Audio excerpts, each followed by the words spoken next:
Oke, Bapak Ibu sekalian, mohon izin untuk kami mulai. Assalamualaikum warahmatullahi wabarakatuh. Waalaikumsalam warahmatullahi wabarakatuh. Alhamdulillahirrahmanirrahim, segala puja dan puji syukur kehadirat Allah Subhanahu wa taala yang sudah melimpahkan rahmat, hidayah serta taufiknya kepada kita semuanya sehingga kita bisa berkumpul pada acara hari ini, yaitu workshop kurikulum Merdeka Belajar Kampus Merdeka tanggal 3 Oktober 2020 dengan narasumber Dr. Insinyur Sri Penny Wastuningsih yang diselenggarakan oleh Program Studi Agribisnis Fakultas Pertanian Universitas Muhammadiyah Yogyakarta.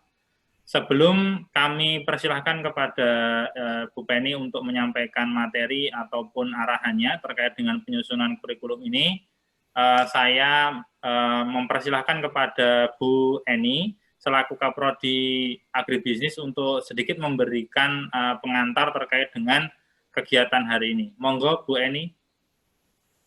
Matur nuwun Pak Zaki. Bapak Ibu, Assalamualaikum warahmatullahi wabarakatuh. Waalaikumsalam warahmatullahi wabarakatuh. Alhamdulillahirabbil alamin. Asyhadu alla ilaha illallah wahdahu la syarikalah wa asyhadu anna Muhammadan abduhu wa rasuluh. Yang saya hormati Bu Penny, yang saya hormati Bapak Ibu tim kurikulum dari Prodi mungkin Agroteknologi, Prodi Ekonomi Syariah, Prodi Teknologi Informasi. Yang saya hormati pimpinan Lembaga Pengembangan Pendidikan UMY dan Bapak Ibu dosen Prodi Agribisnis UMY yang saya banggakan. Pertama-tama kami atas nama Prodi Agribisnis mengaturkan terima kasih yang sebesar-besarnya pada Bu Penny yang di sela-sela kesibukannya berkenan untuk memenuhi permohonan kami mengisi workshop kurikulum Merdeka Belajar Kampus Merdeka pada siang hari ini. Perlu kami sampaikan pada Bu Penny, jadi kami Prodi Agribisnis UMY mendapatkan hibah kerjasama kurikulum Merdeka Belajar Kampus Merdeka yang sudah harus kita mulai aktivitasnya mulai tanggal 11 September dan nanti tanggal 10 Desember harus sudah selesai. Nah, kegiatan yang kami pilih di sini adalah pertukaran pelajar dan kami bermitra istilahnya dengan Prodi Agribisnis UPN Veteran Yogyakarta, kemudian juga yang prodi lain di dalam PT adalah Prodi Agroteknologi Fakultas Pertanian dan Prodi Teknologi Informasi dan Prodi Ekonomi Syariah untuk mendukung dari implementasi nantinya kurikulum Merdeka Belajar Kampus Merdeka. Dan kami sudah berkoordinasi dengan UPN dan juga dengan tim kurikulum dari prodi lain di UMY ini, kira-kira atau terkait dengan capaian pembelajaran yang perlu ditambahkan ke dalam kurikulum kami Prodi Agribisnis sampai ke mata kuliahnya. Nah, tapi kami masih ada hal-hal yang mungkin perlu mendapatkan pencerahan dari Bu Penny selaku istilahnya narasumber yang juga dari Bilmawa itu juga istilahnya Bu Penny aktif di situ, sehingga kami mohon bantuannya pada Bu Penny untuk sedikit atau menjelaskan terkait dengan kurikulum Merdeka Belajar Kampus Merdeka dan bagaimana sih langkah yang praktis agar dalam waktu yang singkat kami bisa menyelesaikan terutama dokumen kurikulum Merdeka Belajar Kampus Merdeka.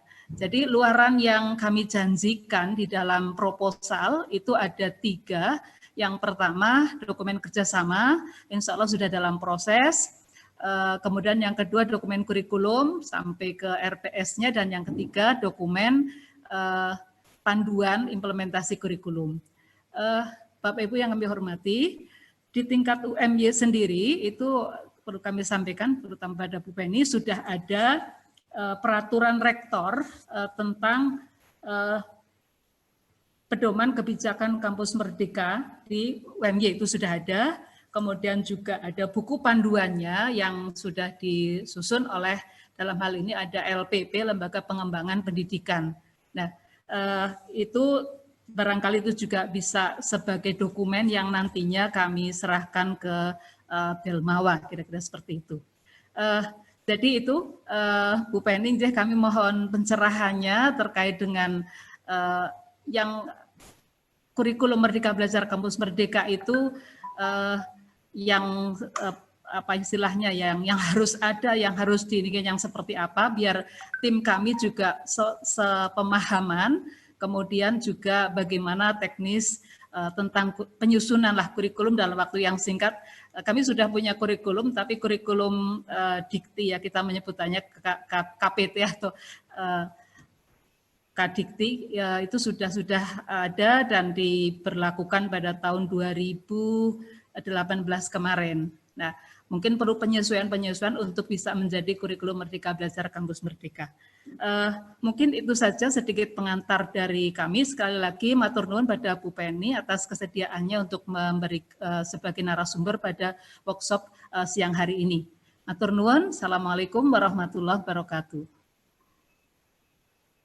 Waalaikumsalam warahmatullahi wabarakatuh. Terima kasih pada Bu Eni yang sudah menyampaikan terkait dengan pengantarnya pada kegiatan hari ini.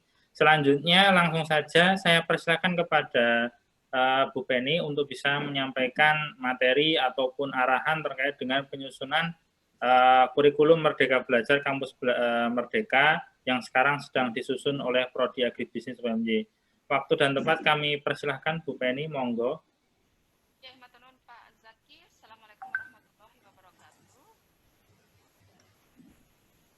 Waalaikumsalam warahmatullahi wabarakatuh.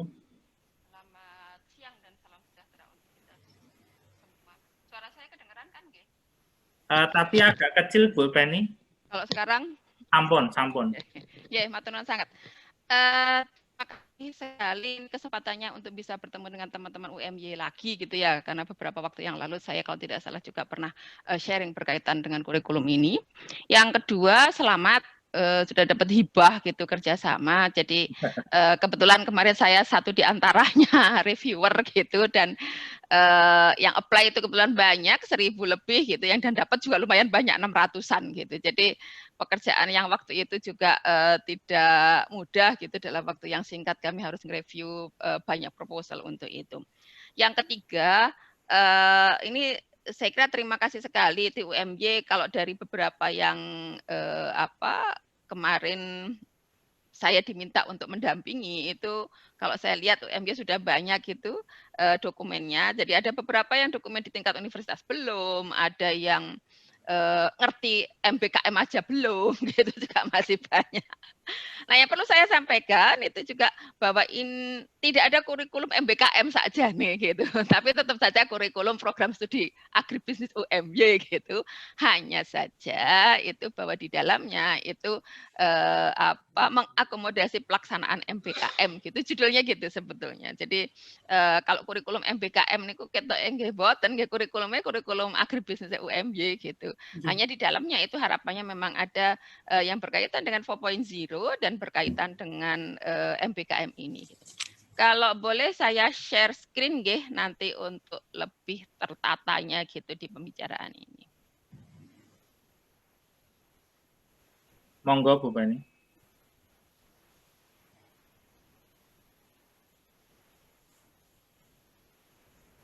Sudah kelihatankah? Sampun. Ampun, Bu. Kemarin saya tanya Bu Eni saya mau mulai dari mana ini gitu kan.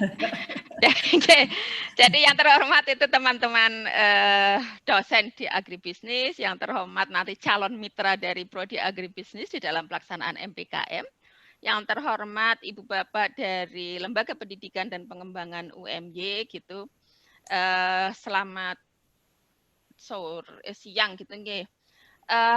Saya rodo yakin gitu bahwa di UMY itu MBKM sudah banyak yang perso gitu, sehingga saya hanya nanti cepat saja supaya nanti kita bisa diskusi juga lebih banyak lagi untuk itu. Jadi juga terima kasih, saya kira ini beberapa pihak berkaitan dengan pelaksanaan ini.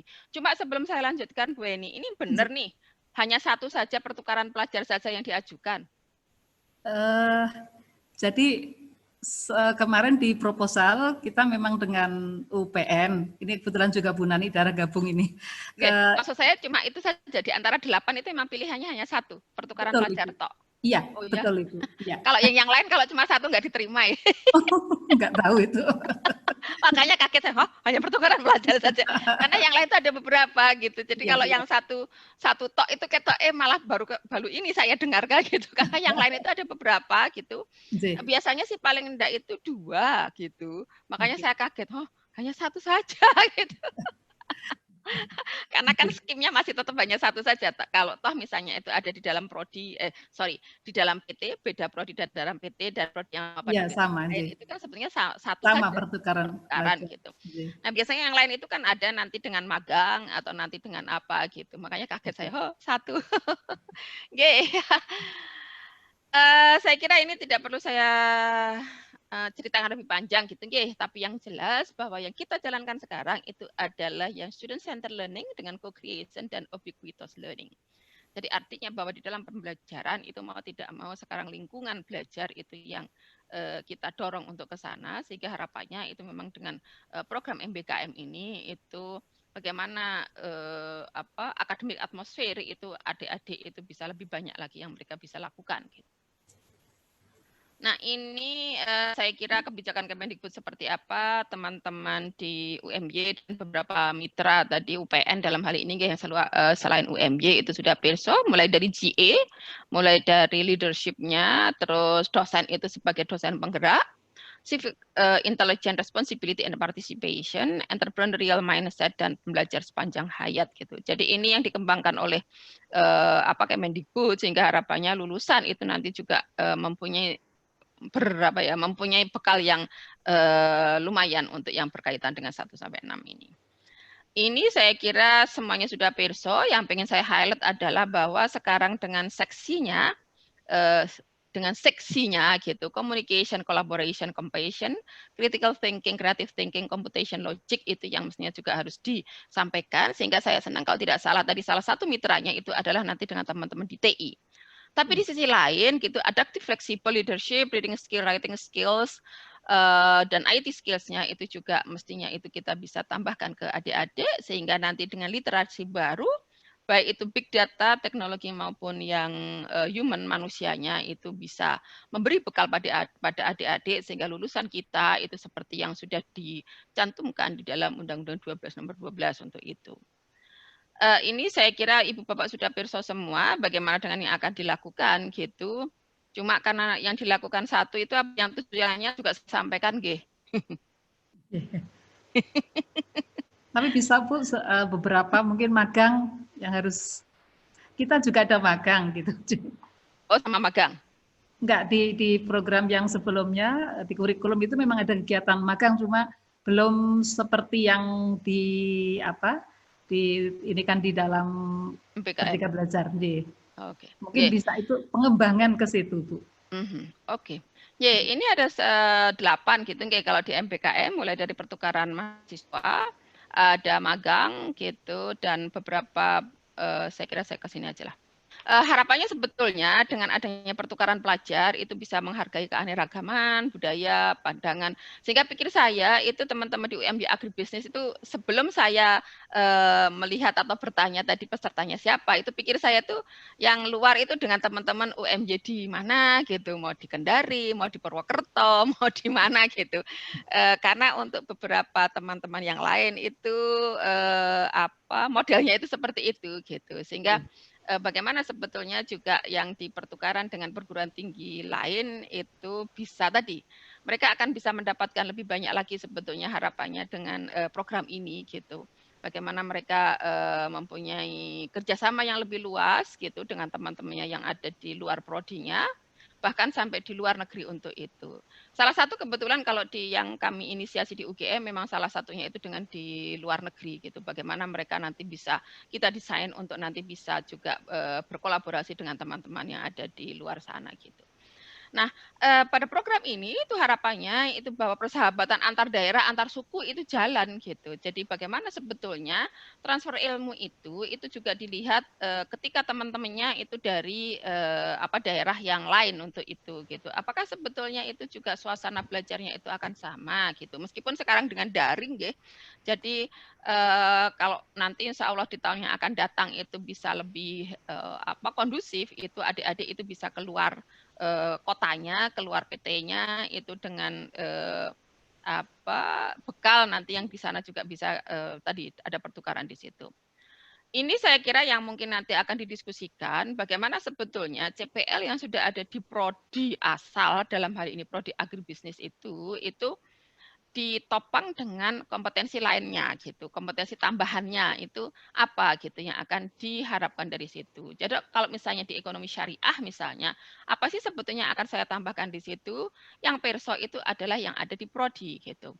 Nah, sebetulnya itu kalau by design-nya itu anak-anak itu bebas gitu, dalam artian dia itu sakjane boleh aja ngambil apa saja gitu. Yang kita perlukan itu adalah memberikan guidance gitu bahwa itu nanti akan bisa tambah apa saja gitu. Nah, dalam hal ini kalau di contohnya ini itu adalah ketika mahasiswa di desain produk itu dia bisa ngerancang produknya, bisa mengevaluasi objek desainnya, bisa nyusun dan menyampaikan solusi desainnya secara virtual gitu. Bagaimana mereka sebetulnya juga bisa jualan gitu. Jadi bagaimana dia setelah dia produknya jadi gitu, bagaimana dia bisa menjualnya, terus sebelum dijual itu dia juga harus bisa merancang program atau membuat iklan itu yang baik seperti apa, flyernya seperti apa, isi yang ada di situ seperti apa gitu, sehingga doable-nya itu ada gitu. Nah di sisi yang lain itu sebetulnya kenapa kok akuntansi? Karena harapannya itu bisa diperlukan. Mereka nanti akan bisa nyusun, analisis dan interpretasi rencana keuangan yang mungkin di desain produk, di prodi desain produk itu tidak diberikan itu. Jadi harapannya itu adalah bahwa ketika ada mitra di luar itu ada kompetensi tambahan atau ada penguatan kompetensi yang sudah didesain oleh prodi. Jadi tidak seperti salah satu kemarin itu ada yang mencontohkan Bu gimana ya kalau misalnya itu kan ada mata kuliah tingkat universitas gitu. Nah, anak-anak itu ngambilnya tidak di prodi saya gitu, tidak di prodi kita gitu, tapi di prodi yang lain. Lah yo saya sampaikan nek kayak gitu itu terus tambahannya apa ya sama-sama Pancasila misalnya. Tapi mahasiswa agribisnis ngambilnya Pancasila itu di prodi agrotek gitu kan jadi tidak dapat apa-apa dalam tanda petik gitu. Jadi harapannya di sini itu ada tambahan. Ada kompetensi tambahan yang nanti bisa diperoleh oleh mahasiswa untuk itu. Nah ini kalau yang di UGM kami desain salah satu duanya itu sekarang sudah lumayan banyak mata kuliah yang ditawarkan di tingkat prodi gitu ya karena kemarin memang kita harapkan masing-masing fakultas itu harus ada jadi merdeka tapi harus gitu. Program ini kalau di UGM kebetulan sebelum ada MBKM itu kami sudah punya yang namanya mata kuliah lintas disiplin gitu. Nah, di mata kuliah lintas disiplin ini memang masing-masing fakultas itu harus menyediakan mata kuliah apa saja yang bisa diambil oleh program studi yang lain. Yang harapannya itu tidak ada prereqsnya gitu. Jadi bisa diambil dimanapun, kapanpun sebetulnya untuk itu. Nah, yang kemarin kami inisiasi ini transformasi digital itu sekarang tahun ketiga kalau tidak salah. Itu juga awalnya ada 700-an yang ikut, 800-an, jadi banyak yang ikut dan dari awalnya kita hanya 5 fakultas saja. Pada tahun kedua itu sudah semuanya bisa ikut. Sementara di sisi yang lain, teman-teman divisi Pol itu dengan grade kewirausahaan sosial itu sudah langsung banyak yang ikut kemarin, bahkan karena banyaknya untuk yang kewirausahaan sosial itu harus pendaftaran dan harus ada seleksi untuk itu. Jadi kemarin ada prodi yang dari prodi PKP itu yang daftar anak-anak itu ada 10 kalau tidak salah. Kemarin yang lolos atau bisa ikut di mata kuliah ini kewirausahaan sosial pada semester ini hanya 2 atau 3. karena banyak peminatnya. Nah, di situ sudah dituliskan bahwa ketika saudara nanti ngambil mata kuliah kewirausahaan sosial, itu langsung di KRS-nya itu harus nginputkan kapital selekta kewirausahaan sosial 3 SKS dan kewirausahaan sosial praktis itu 3 SKS. Artinya, ketika anak-anak ngambil mata kuliah kewirausahaan ini, itu sudah langsung dapat 6 SKS untuk itu. Siapa yang mengelola? JPP. Untuk yang sekarang dia juga menawarkan untuk Permata Sakti itu kecerdasan digital kalau tidak salah. Dan itu juga pesertanya banyak. Dari luar pun kemarin sudah 200-an kalau tidak salah. Nah, ini beberapa yang harapannya itu dengan MBKM itu bisa terjadi interaksi antaranya satu dengan yang lain. Bahkan untuk Permata Sakti kemarin di UGM itu kita ada 492 yang dari program atau dari perguruan tinggi lain untuk itu. Nah, ini perlu saya sampaikan karena kalau tadi Bu Eni sampaikan dengan teknisnya, ini sebetulnya sangat teknis, tapi itu yang harus kita lakukan. Kita harus menetapkan sebetulnya prodi penyelenggaranya itu siapa gitu. Kalau ini saya tuliskan MKLD kan di kami mata kuliah lintas disiplin. Jadi siapa sih sebetulnya yang dia itu nanti sebagai pengampu atau pengelolanya. Nah, setelah itu kalau di kami dimasukkan di SIA Master, intinya itu dimasukkan di SIA, di Sistem Informasi Akademiknya di PTN-nya gitu. Habis itu nanti ada penawarannya, tadi mau bentuk flyer, mau bentuk apapun terserah monggo gitu. Sehingga intinya yang lain supaya tahu bahwa di sana itu ada mata kuliah apa yang bisa kita ambil untuk itu. Nah, setelah itu akan dilaporkan di PD Dikti. Sistem ini itu yang kami ambil, sementara kami ambil seperti ini dengan harapan kasarnya itu pokoknya tercatat dulu gitu. Di sisi yang lain, teman-teman di PD Dikti itu sekarang mengembangkan SIA yang untuk MBKM juga. Nah, kemarin saya sudah tanyakan, ini kok modelnya piye yo gitu. Apakah dia itu juga nanti langsung connect to PD Dikti atau enggak? Kemarin saya sampaikan kalau bisa langsung connect di PD Dikti yo Mas gitu. Sehingga tidak harus input 2 kali, bahkan PTN-nya itu tidak terbebani administrasi gara-gara pelaksanaan MBKM gitu. Sekarang baru dalam progres gitu bagaimana nanti bisa connect to PD Diktinya untuk itu.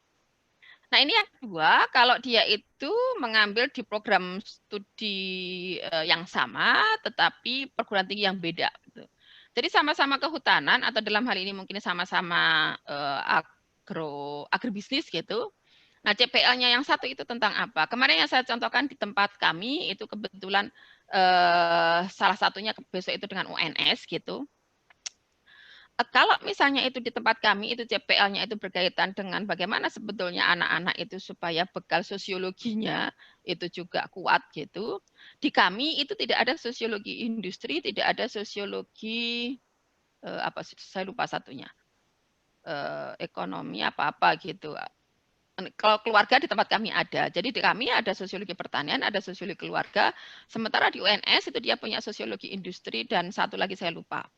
Nah, kemarin itu malah kebetulan junior kami itu, Bu, gimana ini masa sosiologi sama sosiologi? Loh, justru sebetulnya itu gitu. Karena apa? Karena untuk menambah tadi. Jadi cita-citanya di MBKM itu adalah ada tambahan kompetensi gitu. Ada tambahan yang dia bisa capaian pembelajaran yang dia bisa dapatkan di situ untuk itu. Jadi ada kalau yang kami contohkan di buku Saku MBKM itu bagaimana sebetulnya di Prodi A itu dia hanya ekosistem hutan mangrove dan hutan pegunungan, tetapi di perguruan tinggi B itu ada hutan dataran rendah dan pantai gitu. Sehingga harapannya itu bahwa keduanya itu bisa diambil, anak yang ada di Prodi A itu akan lebih kuat lagi bagaimana pengelolaan ekosistem hutannya gitu. Yang dari B juga demikian. Jadi ini yang diharapkan. Salah satu contoh yang sudah kami lakukan di Fakultas Biologi itu dengan Tadulako.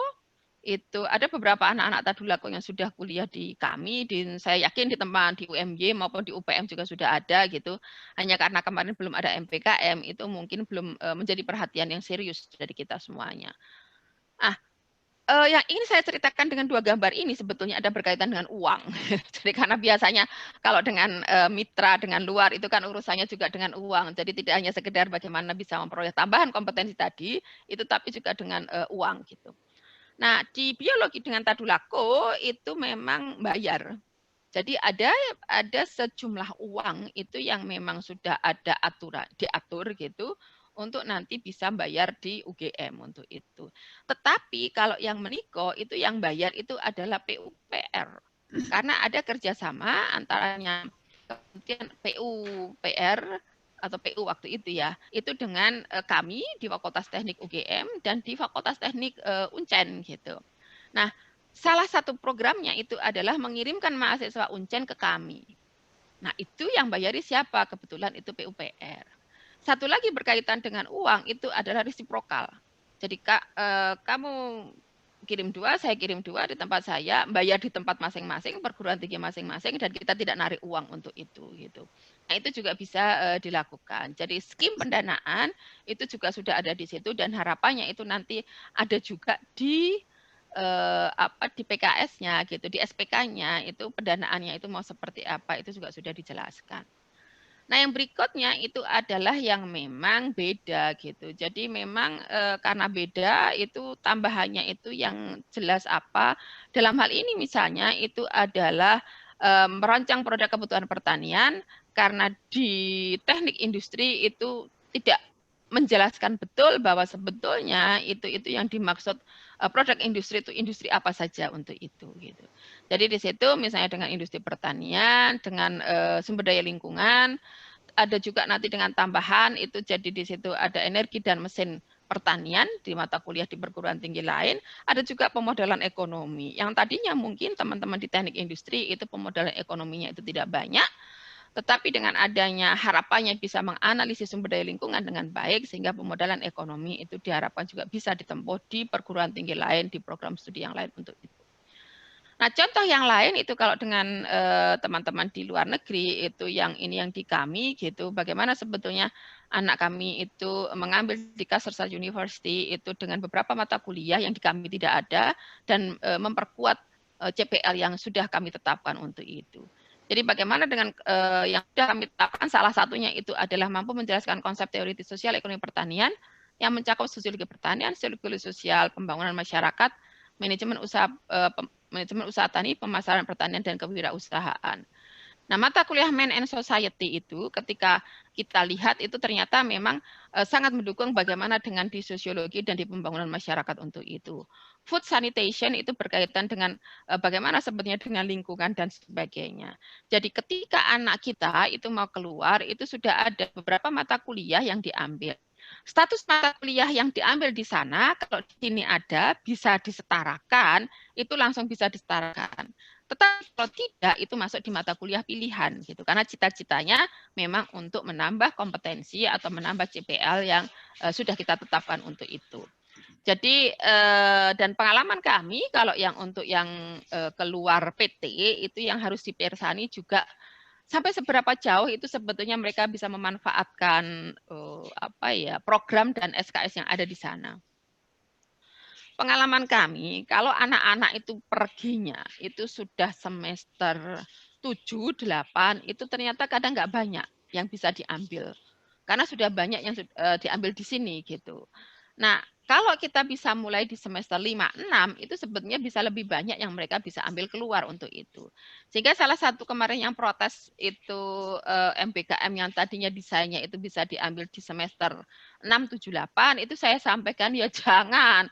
Kalau bisa itu mulai yang sebelumnya sudah bisa mulai gitu. Kenapa demikian? Karena sekarang itu anak-anak lulusnya 3,5 itu sudah banyak gitu.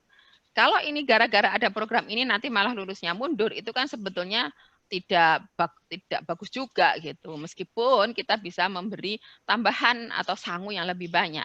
Tetapi sangu yang lebih banyak itu bisa mulai dari awal. Gitu. Salah satu yang kenapa saya sampaikan itu, kemarin salah satu anak kami itu ada yang ngambil di Kaspersky tahun kemarin, ada satu lagi di Korea, itu ternyata mereka hanya bisa mengambil 9 SKS dan 11 SKS. Nah, kebetulan waktu itu belum ada MBKM. Kalau dengan MBKM, sebetulnya mereka bisa menambahkan dengan yang daring tadi, mau ikut di Coursera, mau ikut di MOOC, itu bisa gitu. Sehingga dalam satu semester itu tidak hanya 9 SKS atau 11 SKS, tapi dia bisa 20 SKS yang dia peroleh untuk itu. Nah, ini saya kira nanti setiap program akan ada bagaimana sebetulnya administrasi itu harus dilakukan gitu. Intinya sebetulnya bagaimana supaya yang dilakukan itu terdaftar di PDDikti. Itu sebetulnya. Karena kalau tidak itu nanti ya repot, apalagi dengan sekarang per 1 Januari 2021 itu ijazah yang dikeluarkan oleh perguruan tinggi itu harus punya PIN. Jadi harus punya nomor ijazah nasional. Jadi penomoran ijazah nasional itu harus dilakukan per 1 Januari. Karena peraturan itu sebetulnya sudah mulai 2 tahun yang lalu. Jadi per 1 Januari 2021 nanti itu kalau penjelasannya sih tidak ada kata tidak gitu. Jadi semuanya harus pakai itu. Nah, oleh karena itu lapor ke PD Dikti itu salah satu yang krusial. Karena untuk PIN tadi itu syaratnya juga harus ada di PD Dikti. SKS yang diambil tidak boleh lebih dari 24 SKS untuk S1 dan diploma, sementara untuk pasca boleh gitu, dan sebagainya. Jadi ada beberapa persyaratan yang harus dipenuhi ketika nanti kita akan mengeluarkan ijazah yang bernomor induk nasional. Nah, dalam hal ini itu juga ketika kita ada mitra, sehingga nanti juga perlu didiskusikan sebetulnya asesmennya mau seperti apa gitu. Apa yang akan dilakukan di assessment, apa yang akan dilakukan di proses pembelajaran di prodi, itu juga mestinya sudah dibicarakan karena itu nanti akan tertuang di dalam perjanjiannya untuk itu. Yang berikutnya itu magang. Jadi kalau magang itu selama ini hanya kalau di kami itu biasanya 1-2 bulan saja gitu. Bagaimana dengan program ini itu diharapkan bisa 1 semester, bahkan ada yang kalau bisa 2 semester ya enggak apa-apa gitu, karena diakhiri dengan TCA, skripsi misalnya. Harapannya sebetulnya ada pengalaman yang cukup bagi mahasiswa supaya dia bisa belajar langsung di tempat kerjanya. Jadi di situ dia bisa belajar dengan hard skill maupun soft skills-nya, bagaimana dengan kompleks problem solving-nya, bagaimana dengan analytical skills-nya, itu harapannya itu mereka akan dapat dengan magang ini gitu. Ini beberapa contoh yang kami lakukan gitu, yang terakhir kemarin dengan BI. Jadi dengan BI itu kami sudah membuat SPK dan sudah lebih rigid bagaimana kami itu nanti akan melakukan itu, dan anak-anak kalau tidak salah untuk beberapa BUMN itu malah dibayar selama magang di sana. Bentuk yang bisa dilakukan itu dengan free form ataupun dengan structured form. Jadi kalau adik-adik magang itu dengan structured form, itu sebelum turun ke sana, itu prodi sudah harus mempunyai komitmen bersama dengan mitranya. Nanti anakku ke situ, itu dapat mata kuliah apa saja. Karena tetap saja ketika ada mata kuliah fenomena transport, itu juga CPMK-nya itu sama dengan yang sudah didesain. Bahkan ke sana itu bisa ada tambahan prakteknya misalnya. Unit operasi sama gitu. Jadi siapa yang nanti akan memberikan nilai ya tetap saja dosen pengampunya. Kalau begitu berarti dosen pengampunya itu rada berat juga ya, karena dia harus menyiapkan yang di kelas dan harus menyiapkan yang ada di sana.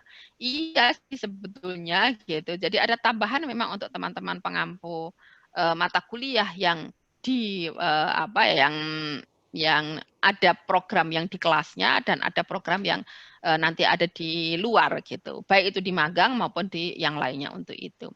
Jadi kalau yang structured form itu lebih enak karena memang sudah tertata dalam tanda petik, CPMK-nya semua sudah ada, tinggal nanti menyesuaikan dengan mitranya, itu sebetulnya ada semua atau tidak, kalau tidak ada harus apa yang dilakukan untuk itu gitu. Nah, untuk yang structured form itu bisa juga diakhiri dengan skripsi. Kemarin dari yang tanya, Bu, kalau diakhiri dengan skripsi itu ada laporan magang enggak ya? Ya tergantung. Kalau memang dia ternyata di situ itu ada juga mata kuliah magang yang selama ini itu beda dengan yang dengan mata kuliah itu ya berarti juga harus ada laporan magangnya. Tapi kalau enggak itu ya enggak gitu. Jadi biasanya sih kalau memang desainnya magang itu dengan laporan akhir biasanya tidak ada laporan magangnya. Karena yang lain itu sudah dihabiskan di mata kuliah atau yang modelnya free form. Jadi kalau yang free form itu memang ada kemampuan berkomunikasi, ada kemampuan bekerja sama, itu yang diharapkan. Jadi apapun bentuknya, itu harapannya prodi itu nanti sudah lebih jelas bahwa apa yang harus dilakukan berkaitan dengan magang ini. Kalau dia dengan free form, itu dengan hard skill dan soft skill, sama aja. Harus ada asesmennya seperti apa. Gitu. Di sana nanti mau diakses seperti apa, itu sudah bisa dijelaskan sebelum program ini dijalankan. Ini sama administrasinya itu harus ada seleksi administrasi kalau memang yang daftar banyak gitu. Kalau yang daftar 1-2 sih biasanya dilihat saja gitu.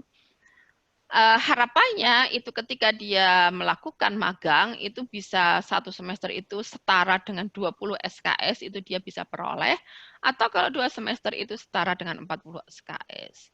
Jadi di situ itu tetap saja yang melakukan penilaian itu adalah dosen pembimbingnya.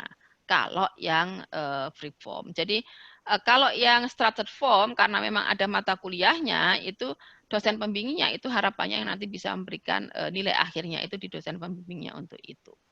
Nah, oleh karena itu beberapa kegiatan itu perlu konversinya. Jadi kegiatan konversi itu kadang diperlukan untuk melihat beberapa hal yang memang diperlukan di situ. Yang berikutnya itu adalah research. Nah, ini kemarin yang jadi pertanyaan, ada Bu, ada kalau misalnya kan selama ini itu mahasiswa kami itu ikut riset dosen, boleh enggak ya gitu. Saya mau mengatakan enggak boleh, wong jarene merdeka gitu kan. Tapi yang harus dipahami itu adalah bahwa sebetulnya harapannya itu adik-adik yang mempunyai passion untuk riset itu memang didaratkan atau memang dimasukkan di tempat yang memang penyelenggaraan risetnya itu menjadi sesuatu yang dia kembangkan dengan baik gitu. Jadi bagaimana sebetulnya kalau di bukunya itu adalah di laboratorium atau pusat riset itu harapannya memang riset atmosfernya itu sudah terjadi di sana. Sehingga adik-adik itu bisa belajar, oh riset yang baik itu yang kayak gini toh. Oh alat-alat yang baik itu yang mestinya seperti ini. Kalau ini tidak ada bagaimana dan sebagainya. Sehingga cara berpikir kritis, logis itu yang mereka itu bisa belajar dengan lebih baik. Nah catatan kedua saya itu yang harus dipahami adalah bahwa adik-adik yang melakukan riset itu bukan sekedar enumerator gitu. Sekarang yang mungkin banyak dilakukan. Jadi dia cuma bagian ngambil data, dia bagian enggak sebetulnya dalam hal ini. Jadi bagaimana sebetulnya memang adik-adik itu yang penelitian sendiri dan dia juga akan nanti mengasah pikirannya untuk menganalisis, untuk nanti menulis, membahas apa yang dia dapatkan di sana untuk itu. Nah, yang berikutnya sebetulnya harapannya dengan penelitian riset ini itu juga bisa meningkatkan performa penelitian kita atau publikasi kita dan bisa meningkatkan sebetulnya kolaboratif research antaranya perguruan tinggi itu dan mitra. Nah, itu yang diharapkan sebetulnya dengan beberapa program ini. Sekali merengkuh dayung itu 2-3 pulau itu bisa terlampaui untuk itu. Ini beberapa contoh saja bagaimana di lembaga riset tapi tetap saja harus di bawah bimbingan dosen untuk menyelesaikan risetnya gitu. Ini administrasinya juga nanti didaftarkan gitu, meskipun dia itu ada di lembaga penelitian dan jangan lupa harus ada LOE-nya, harus ada suratnya gitu, sehingga kalau terjadi sesuatu itu memang sebetulnya keberadaan mahasiswa kita di tempat itu adalah legal. Niko yang studi atau proyek independen dan saya yakin di UMY maupun di UPM sudah banyak karena anak-anak itu senang untuk berkompetisi, senang ikut lomba baik tingkat nasional maupun internasional gitu. Nah, harapannya apa yang dia lakukan itu bisa menjadi pelengkap kurikulum gitu. Jadi melengkapi topik yang tidak termasuk dalam jadwal perkuliahan. Jadi memang ada tambahan yang dia tidak dapatkan di kuliah untuk itu. Jadi bagaimana sebetulnya bisa meningkatkan prestasi, mungkin tidak hanya prestasi akademiknya, tetapi juga prestasi risetnya untuk itu, atau paling tidak itu bahwa bagaimana sebetulnya itu dia bisa unjuk unjuk kemampuan gitu baik di tingkat nasional maupun di tingkat internasional untuk itu. Ini beberapa contoh gitu yang sudah dilakukan atau beberapa yang dilakukan oleh teman-teman. Waktu itu kita buat yang ini Bima Sakti misalnya bukan satu hal yang mudah gitu untuk mengorganisir sebanyak ini itu dengan satu prestasi yang dia sampai bawa di Jepang, di Amerika dan sebagainya. Dan tentu saja mesti ada ulet, masih karena cari duit, karena mau berangkat itu ternyata duitnya masih kurang jutaan banyak gitu, itu yang sudah dialami adik-adik. Nah, bagaimana dia bisa keluar dari situ, itu kan sesuatu banget sebetulnya yang selama ini tidak pernah kita diskusikan atau tidak pernah kita beri award untuk itu. Nah, pada program MBKM itu yang seperti itu bisa dilakukan. Nah, yang berikutnya itu ini administrasinya sama. Kalau di situ itu kami tuliskan ada lulus dan tidak lulus itu karena berkaitan dengan seleksi tadi. Jadi kalau yang tidak lulus itu ya kembali ke kelas gitu. Artinya sebetulnya dengan MBKM ini tidak memaksakan seseorang harus ikut di program itu gitu. Tapi bahwa institusi itu harus menyiapkan ketika ada mahasiswa itu yang pengen mengambil itu gitu. Terus pertanyaan berikutnya, kalau saya sudah ngambil itu sebetulnya itu bebas apa enggak sih Bu gitu kan? Apakah dosen pembimbingnya harus tahu? Oh iya, dosen pembimbing akademik harus tahu. Dia ngambil apa saja di mana dan kenapa ngambil itu dia harus tahu. Karena itu yang nanti akan jadi approval-nya bahwa dia bisa melakukan ini gitu. Tapi kalau ada yang mahasiswa yang aku pokoknya sudah usah ikut apa-apa, wis nanti lulus saja alhamdulillah gitu, sehingga dia lewat kelas ya enggak apa-apa gitu. Jadi itu 2 track itu yang mestinya itu disediakan oleh institusi. Nah, untuk yang asistensi mengajar itu sebetulnya cita-citanya itu memang tidak menjadi guru. Karena kemarin saya sudah diprotes. Bu, hati-hati. Karena yang namanya mengajar di satuan pendidikan itu ada undang-undangnya. Jadi dia tidak bisa seenaknya saja di situ. Makanya saya sampaikan, oh mboten, dia itu tidak terus berfungsi sebagai guru, itu enggak. Tapi bagaimana dia membantu guru yang ada di sana supaya anak-anak itu bisa lebih cepat ngertinya gitu. Ini yang ada di situ. Nah, yang berikutnya ini yang contohnya adik-adik KKN itu mencoba untuk jadi guru tadi itu dalam tanda petik tapi nggih, jadi bukan terus guru beneran harus ada sertifikasinya gitu. Tapi dia bisa melakukan itu pada hari-hari yang dia tidak sibuk misalnya supaya adik-adiknya itu bisa membaca dengan baik, bisa berhitung dengan baik sehingga secara nasional itu nanti kita juga akan lebih tinggi nilainya untuk human development-nya. Lapor di PDDikti sama, ada konversinya, ada penjelasannya, itu akhir ada di situ untuk apa gitu. Di penilaian tetap, yang berikutnya itu adalah kegiatan kewirausahaan, karena potensi wirausaha bagi generasi milenial itu sekarang jadi sesuatu yang menarik gitu. Banyak startup yang akhirnya itu bisa dijalankan gitu. Nah, pertanyaannya itu kemarin itu Bu, apakah itu harus sampai jualan gitu nggih? Ya sebenarnya tergantung desain kita itu seperti apa. Kalau desainnya ini bahwa ya itu nanti mengembangkan usahanya itu ya mesti dia bagaimana bisa dia jualan, bagaimana dia bisa ngitung bahwa usahanya itu bisa dikembangkan dan sebagainya gitu. Nah, kalau misalnya dia bisa sampai yang seperti ini, dia sekalian dengan packingnya, dia dengan masaknya dengan baik, sehingga nanti dia nilai tambahnya itu tinggi, itu otomatis bukan pekerjaan yang sehari 2 hari dan bukan pekerjaan yang mudah untuk itu. Nah, ini yang sudah dilakukan, kalau sudah nanti juga disiapkan bagaimana nanti pelaporannya dan bagaimana nanti asesmennya untuk itu. Nah, di setiap slide itu pasti ada tulisannya wajib dibimbing oleh seorang dosen dari prodi dan di luar prodinya. Jadi kalau dia itu di luar prodi, kewirausahaan di luar prodi ya harus ada nanti yang membimbing di sana. Di BUMDes misalnya ada orang BUMDes itu yang membantu kita untuk nanti bisa CPMK-nya ataupun cita-citanya itu di situ itu bisa tercapai untuk itu. Nah, proyek kemanusiaan saya kira sudah banyak dilakukan oleh mahasiswa kita. Kalau ada bencana, kalau ada pemilu, kalau ada program bersama, itu biasanya mereka sudah ikut dengan sukarela yang kemarin. Nah, harapannya ini besok itu akan ada reward dari situ, dan sifatnya itu biasanya jangka pendek gitu, sehingga penilaiannya itu juga harus disesuaikan dengan waktu dan kegiatan yang dia lakukan untuk itu. Ini program administrasinya itu sama, jadi tetap saja nanti harus ada penilaian, harus ada konversi nilainya itu seperti apa untuk itu. Ini salah yang lain itu contohnya dengan relawan kemarin COVID gitu, membantu di Wisma Atlet atau dia sebagai call center atau dia di promotive unit atau preventif atau di tracing gitu, bahkan di screening itu yang harapannya itu teman-teman akan mengikuti di sana dan kita bisa memberi SKS untuk itu. Pengalaman pada mahasiswa ketika KKN itu ada beberapa yang pengen lebih panjang lagi karena ternyata dengan 2-3 bulan itu tidak cukup sehingga mereka itu kemarin beberapa di UGM memang minta 1 semester gitu. Nah kalau minta 1 semester sementara di semesternya sendiri pas KKN saja nggak full gitu dan satunya lagi nanti nggak full itu kasihan anak-anak gitu. Sehingga dengan program KKN ini pada program MBKM itu bisa nanti ditambahkan dengan mata kuliah yang mestinya itu bisa diambil di kelas gitu. Tetapi mata kuliah ini bisa diambil nanti di luar untuk itu.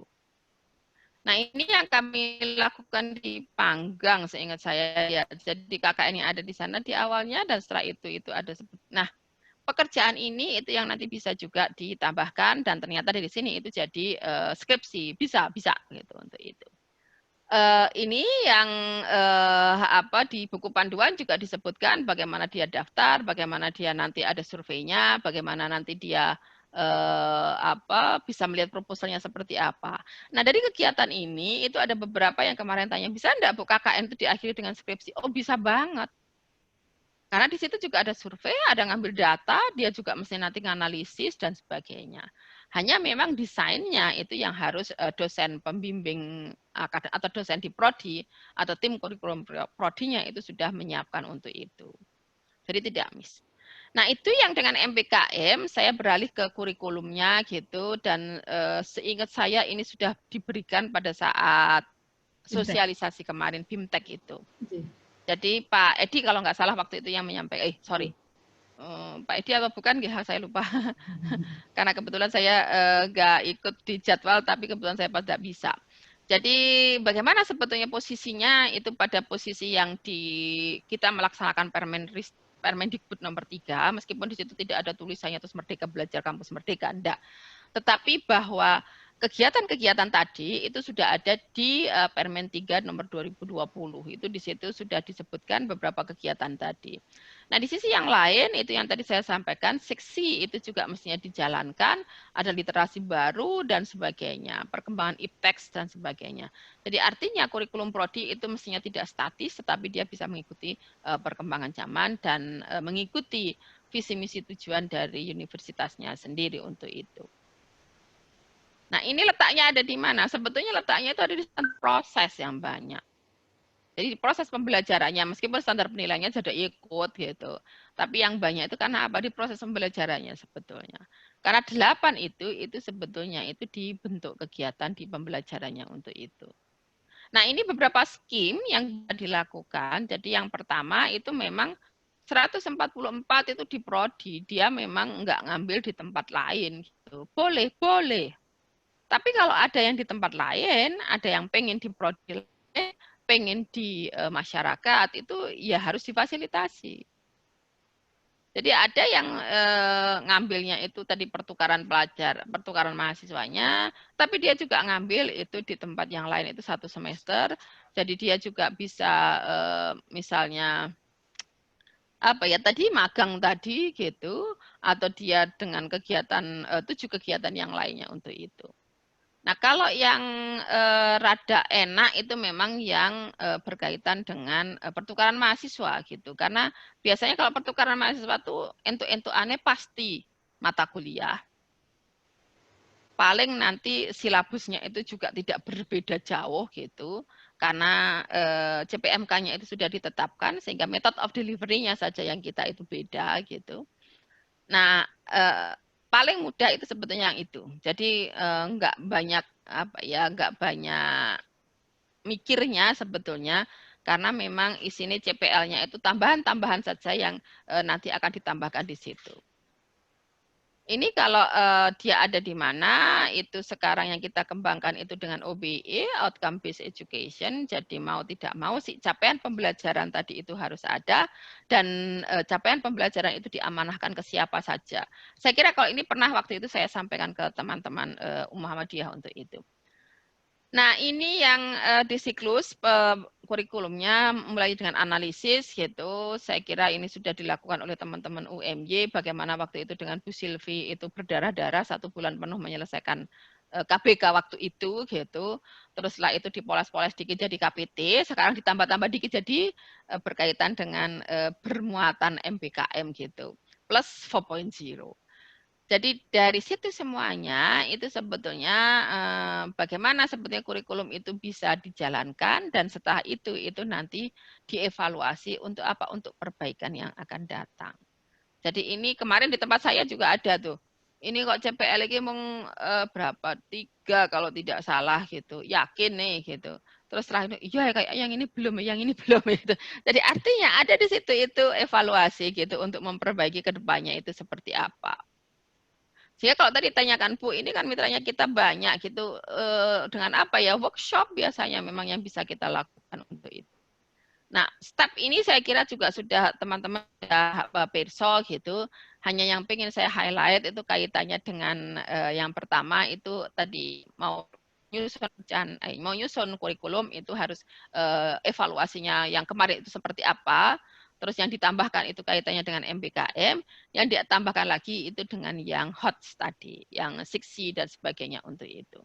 Tapi kalau bagaimana dengan besaran mata kuliah, besaran SKS, terus jam berapa itu saya kira teman-teman di UMY itu sudah paham betul untuk itu. Nah, ini beberapa struktur kurikulum yang dicoba untuk dilihat gitu. Mata kuliah 1 itu apa saja dan sebagainya, dia ada di mana. Jadi dot-dotnya itu menggambarkan bahwa mata kuliah 1 itu diamanai, kalau yang sebelah menikah kanan saya gitu. Mata kuliah 1 itu diamanahi dengan S2, P1, KU2, KK1. Mata kuliah 2 dan sebagainya. Nah, ternyata setelah dilihat itu sebetulnya mata kuliah 3 dan 4 itu misalnya bisa di out sementara. Dalam artian jadi bisa jadi 1 gitu. Jadi dia tidak ada lagi mata kuliah itu gitu setelah dievaluasi gitu. Jadi mata kuliah 3, 4 itu ternyata bisa dijadikan 1 mata kuliah saja untuk itu, dengan mungkin beban SKS-nya itu sama, atau bahkan ada kemarin kalau tambah boleh enggak Bu? Tambah beban SKS itu boleh. Atau tambah di SKS itu boleh. Yang harus diingat adalah bahwa ketika penambahan itu terjadi, kira-kira anak kita gimana ya? Kalau trennya itu dengan 1 saja itu sudah jelek, itu ketoknya besok ditambah 1 lagi, itu belum tentu dia akan bisa keluar dari situ. Nah, kalau yang di Meniko itu kita sudah mencoba bagaimana sebetulnya kurikulum itu dibangun berdasarkan sebetulnya hierarki enggak sih, tapi distribusi di dalam semester itu yang dilakukan. Jadi kemarin itu Pak Edi itu ini bisa loh mulai dari sini gitu, ini bisa loh mulai dari sini gitu. Terus saya sampaikan, nah itu ya memang bisa Pak, gitu. Tapi kita harus tetap aja lihat bagaimana sekuensnya dan bagaimana CPL 1 dengan yang lainnya itu tetap gayut untuk itu gitu. Ini yang sudah bermuatan MBKM. Jadi di struktur kurikulum kalau yang tengah tidak ada cerita, memang tidak banyak yang diceritakan gitu. Sementara untuk yang di kiri kanan itu karena ada yang dia harus lakukan gitu untuk nanti tadi berembuk bersama. Bagaimana dengan taruh di sini nggih. PKL itu ada S6, S9, U2, U5, K2. Sementara di magang itu sebetulnya semuanya ada, tetapi pelaksanaannya itu yang harus seperti apa. Oh, ternyata kalau dia MBKM harus ada kompetensi tambahan. Nah, kompetensi tambahan apa itu yang dipikirkan di situ. Jadi supaya tadi misalnya kalau yang tadi mata kuliah tadi ditambah dengan yang mangrove yang ada di pegunungan, mangrove yang ada di daratan, mangrove yang ada di air dan sebagainya. Tapi tetap saja S2 S6, S9, U2, U5, P1 dan K2 itu harus tetap dijalankan dan harus tetap ada meskipun sudah ganti format beberapa kali. Ini saya kira Ibu Bapak sudah bisa mersani. Jadi kalau yang tadi apa namanya penyetaraannya tadi itu juga dipersani di kegiatan belajarnya. Jadi 1 SKS per minggu itu 50 menit itu kegiatan belajarnya, tugas strukturnya itu ada 60 menit, tugas mandirinya itu ada 60 menit. Saya terus terang saja kalau sudah seperti itu membuat soalnya, buat tugasnya itu pakai mikir gitu. Apalagi dengan daring gitu. Semuanya itu bikin tugas gitu. Kalau misalnya semuanya bikin tugas itu kan ya anaknya juga kasihan gitu. Terus yang berikutnya jadi bagaimana sebetulnya perhitungannya itu tergantung dari pola yang kita bangun seperti apa. Jadi kalau 170 itu ya pola yang biasalah konvensional untuk itu. Ini tadi penjelasannya. Lah ini sebenarnya secara grafis saja 8 program MPKM itu sebetulnya seperti apa, bisa dilakukan di mana gitu. Jadi proyek kemanusiaan itu lokasi kerjanya itu yang harus dipantau untuk itu.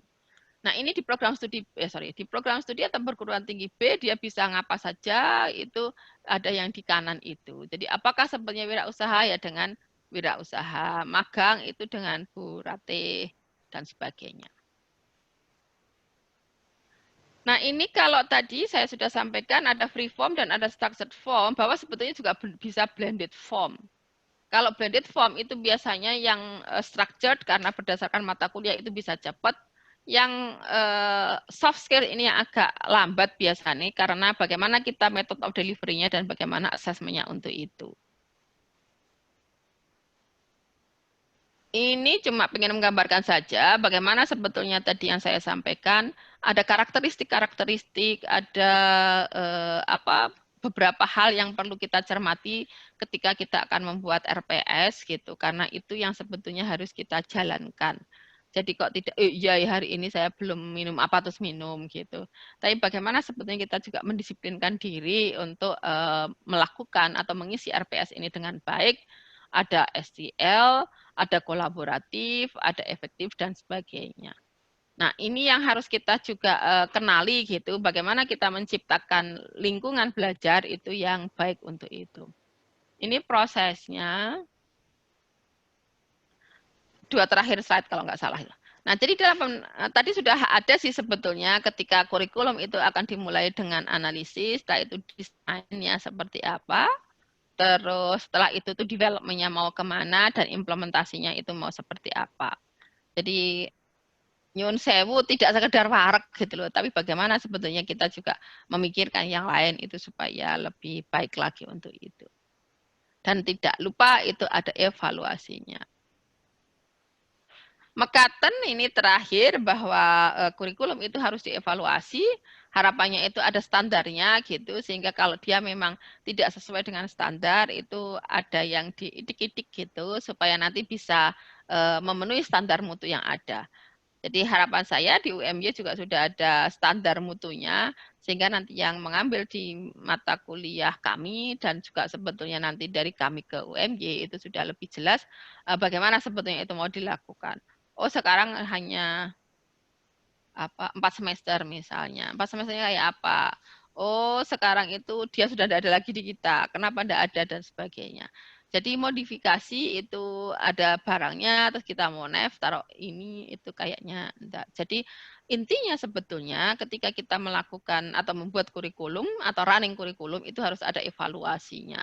Nah, kalau evaluasinya itu diskrepansi Provus itu memang dasarnya itu ada standar. Sehingga saya biasanya tanya sudah dari standar akademiknya belum G, karena dengan adanya SNDikti yang baru, dengan adanya MPKM ini itu mau tidak mau standar itu juga harus dilihat kembali pas enggak sih dengan yang konteksnya dengan yang sekarang ada untuk itu. Mekaten yang bisa saya sampaikan Bu Eni dan teman-teman gitu berkaitan dengan secara singkat highlight saja apa yang mesti dilakukan, dan tadi sudah disampaikan ada beberapa dokumen yang memang nanti harus dilampirkan, itu adalah dengan kerjasama. Kalau kerjasama Bu, ini kayaknya itu kan kerjasamanya kami banyak gitu ya. Bagaimana melakukannya supaya lebih efisien, itu ya dengan workshop yang bisa dilakukan dengan apa tadi, bareng-bareng gitu. Karena mungkin ada yang bisa disampaikan atau mungkin ada yang berlaku untuk semuanya gitu, tapi juga ada yang spesifik. Nah, untuk hal-hal yang umum itu saya kira bisa dibicarakan bersama, tapi untuk hal-hal yang khusus itu memang dengan mitra khusus itu yang mestinya dilakukan untuk itu. Jadi secara satu-satu gitu ya boleh sih kalau punya waktu banyak gitu, tapi kalau waktunya tidak banyak itu mungkin bisa barengan untuk yang umum, sementara untuk yang khusus itu nanti bisa satu-satu untuk itu. Terus yang berikutnya itu kalau tidak salah itu bahwa dokumen tadi yang disampaikan Bu Eni untuk tingkat universitas pun itu kita minta, karena harapannya itu nanti bahwa yang tingkat universitas itu memang jadi guidance gitu untuk yang ada di bawahnya. Yang terakhir kalau tidak salah monefnya yang hibah kelembagaan itu tidak dalam waktu dekat, karena yang dalam waktu dekat itu ada yang hibah CEO yang akan kita monef untuk itu. Jadi masih ada waktu lah untuk nanti bisa memperbaiki dan bisa menambahkan yang memang belum dibuat atau belum diselesaikan untuk itu. Saya kira itu Pak Zaki yang bisa saya sampaikan, kurang lebihnya mohon maaf. Assalamualaikum warahmatullahi wabarakatuh. Waalaikumsalam warahmatullahi wabarakatuh. Matur nuwun sangat Bu Penny. Selanjutnya mungkin langsung diskusi mawon, atau Bu Eni ada tanggapan terlebih dahulu atau mungkin pertanyaan atau pemantik diskusi dimulai dari Bu Eni dulu atau pripun? Oke, Pak Zaki. Matur nuwun Bu Penny sudah menjelaskan secara gamblang terkait dengan MDKM. Yang saya tangkap tadi berarti di dalam kurikulum MDKM ini prinsipnya kan kita memberi memberi kebebasan gitu ya kepada mahasiswa untuk belajar di luar prodinya, bisa dengan prodi lain di PT, dalam PT, prodi atau di luar PT gitu, Nah, tapi yang jelas Bu tidak sekali merdeka sekali, karena di situ ada dosen pembimbingnya dan harus diketahui DPA-nya. Karena kemarin sudah ada mahasiswa kami sudah ada, alhamdulillah saya nanti bisa ngambil mata kuliah di mana-mana tanpa diketahui oleh dosen pembimbingnya. Mekanismenya harus tadi tercatat kan, dia harus ada di SIM akademik, PDDikti dan seterusnya. Berarti kan karena kan mungkin mahasiswa itu tidak semuanya milih itu ya Bu Penny. Ya. Artinya paling tidak kita kan harus menyediakan dua macam ngaten nggih. Yang satu yang mungkin mahasiswa yang aku nggak mau repot-repot lah, pokoknya udah yang di dalam itu berarti kan kurikulum saja kemarin. Yang satu yang ada muatan MBKM-nya gitu sih Bu Penny. Iya. Iya. Sebetulnya bukan dua kurikulum Bu, jadinya kayak dua track aja kayak tadi itu yang gambarnya Pak Samsul, yang nomor 1 dan nomor 2 gitu. Soalnya kemarin Bu kalau gini berarti aku harus bikin kurikulum baru, mboten, enggak bikin kurikulum baru. Cuma how to bagaimana mencapai capaian pembelajaran itu yang ada track yang lain tadi. Kemudian terkait dengan yang kegiatan kami usulkan kemarin itu kan kalau di tulisan itu kan pertukaran pelajar atau mahasiswa gitu itu kan di situ ada penjelasan bahwa maksimal 2 semester dapat mengambil di prodi yang sama di luar PT ngaten nggih. Kemudian ada lagi 1 semester prodi lain di dalam PT, itu kan ada ketentuan. Nah, yang ingin saya tanya itu kan maksimal 2 semester atau setara dengan 40 SKS kalau nggak salah ada seperti itu. Nah, itu kan maksimal ngaten nggih Bu Penny nggih. Artinya kalau kurang pun boleh nggih. Kurang pun boleh, hanya yang perlu diingat adalah di dalam 1 semester itu, kalau misalnya tadi saya sampaikan, anak kami itu di Thailand, itu ternyata hanya dapat 9 SKS, kan kasihan juga Bu. Sementara di sisi yang lain itu dia punya kewajiban untuk 144 SKS gitu. Itu sebetulnya yang diharapkan itu di situ. Memang tidak harus fix 40, fix 20 gitu. Tapi bagaimana dengan semester itu bisa efisien dan efektif sebetulnya ada di situ. Oke, Nah, itu saya kira karena memang kami dengan UPN kan sudah koordinasi gitu. Mungkin nggak akan 2 semester karena ya tadi kadang yang menyangkut tadi masalah uang pembayaran itu juga menjadi apa ya, kemarin sudah kita rembuk tetapi tetap masih karena kita di swasta ada per SKS sementara di negeri UKT gitu udah pusing duluan kalau seperti itu. Tapi sudah kami kemarin sempat rembukan sama. Jangan-jangan Bu Nani bayian Bu, jadi rekognisi nggak bayar. tadinya skemnya gitu, Bu Penny. Kita kayaknya resiprokal itu gitu, 2, 3 gitu atau tapi kemarin sudah sempat kita bahas ini yang model yang lain lah kira-kira seperti itu. Kemudian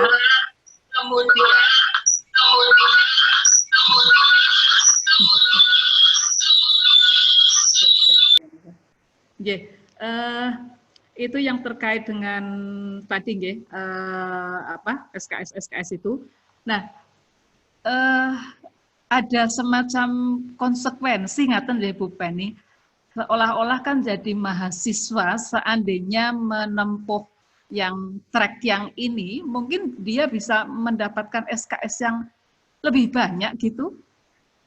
Itu yang tidak kita hendaki sebetulnya. Oh, karena harapannya tetap saja 144 SKS. Nah, pertanyaannya adalah, apakah sebetulnya kurikulum kita yang sekarang kita miliki itu sudah mengakomodasi hal-hal yang seperti ini? Dalam artian ngaten. Kemarin itu ada salah satu perguruan tinggi itu ternyata mata kuliah pilihannya itu hanya 9 SKS. Semuanya itu wajib. Lah kalau pada posisi yang seperti ini kan jadi rada susah gitu. Nah akhirnya saya tawarkan dua hal gitu. Bisa enggak itu sebetulnya sekalian saja untuk nanti bisa kita direvisi gitu kurikulumnya. Atau tadi yang wajib-wajib itu akhirnya itu dapat tambahan dari tempat yang lain gitu. Karena sebetulnya yang terakhir tadi kita tidak harapkan gitu. Harapannya kan sebetulnya saya tuh tanya lagi jadinya, loh Bu kemarin akreditasinya gimana ya gitu. Karena kalau akreditasi kan persyaratannya sebetulnya harus ada mata kuliah pilihan kalau nggak salah nggih. Dan itu 10% kalau tidak salah dari total gitu kan. Nah, terus itu yuk kemarin gimana gitu loh kok bisa gitu. Ketawa-ketawa aja beliau-beliaunya itu. Nah, rada susah toh kalau gitu. Tetapi kalau misalnya desain kurikulum kita itu sebetulnya mata kuliah pilihannya itu sudah lumayan banyak, itu bisa diambilkan dari mata kuliah pilihan itu gitu. Oke, nggih. Jadi yang ambil dari prodi lain ataupun dari PT lain itu bisa jadi itu ini dengan mata kuliah pilihan gitu nggih. Okay. Tapi juga bisa juga untuk menjadi wajib kan? Baru. Ya, terpaksanya itu tadi kalau nggak ada yang lain. Karena kita masih di hitung-hitungan itu kadang masih berbeda inilah. Cuma kalau dari di wajib tadi pertanyaannya yang harus kita yakinkan bahwa CPMK-nya itu memang sama dengan punya kita. Oh ya, karena kan sebetulnya bangunan kurikulum untuk yang minimal requirement tadi atau CPL yang sudah kita tetapkan itu minimal itu akan ditempuh dengan mata kuliah wajib kita. Jadi kalau mata kuliah wajib kita itu sudah semuanya itu mereka ngambil itu sudah CPL kita itu pasti sudah terpenuhi untuk itu. Nah, tapi karena supaya bisa sangunya banyak itu dengan tambahannya tadi CPL dengan mata kuliah pilihan. Gitu. Sehingga harapannya mata kuliah pilihan itu memang menambah atau memperkuat CPL atau kompetensi yang kita miliki. Oh, nggih. Ya itu Bu kemarin itu boleh enggak Bu Pancasila itu di prodi yang lain gitu. Oh ya enggak saya bilang gitu toh. Nah kalau di prodi yang lain kemarin udah alhamdulillah berarti sudah ada 10 SKS. Loh piye toh iki kok sudah 10 SKS. Jadi sudah ada 10 SKS di luar prodi katanya gitu. Padahal sama mata kuliahnya. Mata kuliahnya sama dan itu mata kuliah yang itu yang Pancasila pendidikan. Kalau dulu namanya MKBU. Nah, boten. Oh, berarti salah itu ya Bu ya katanya. Ya salah sih enggak, tapi kurang pas saya. Oke, Tua saya sudah seneng ya, berarti sudah 10 SKS di luar prodi. Kemudian lagi Bu Penija ini terkait Monggo. dengan ini hibah yang sedang kami kerjakan. Itu kan kalau nggak salah kami dapat informasi itu implementasinya itu kan boleh di tahun 2021 gitu nggih. Angkatan 2020 berarti kan di semester 3 itu paling enggak di sebetulnya kemarin itu kalau di kami desain untuk angkatan 2019 Bu, sehingga 2021 nanti memang sudah jalan. Oh gitu, nggih. Berarti itu ini ya angkatan gitu nggih Bu pengen. Iya.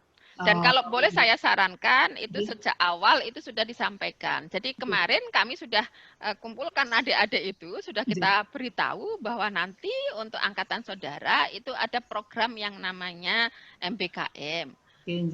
Saudara nanti bisa memilih, itu ada, kalau di kami ada 3, kebetulan Bu ada pertukaran, ada magang, dan satunya KKN kalau tidak salah. Gitu. Nah saudara bisa gini-gini, nah harapannya itu memang mereka sudah paham untuk itu. Gitu.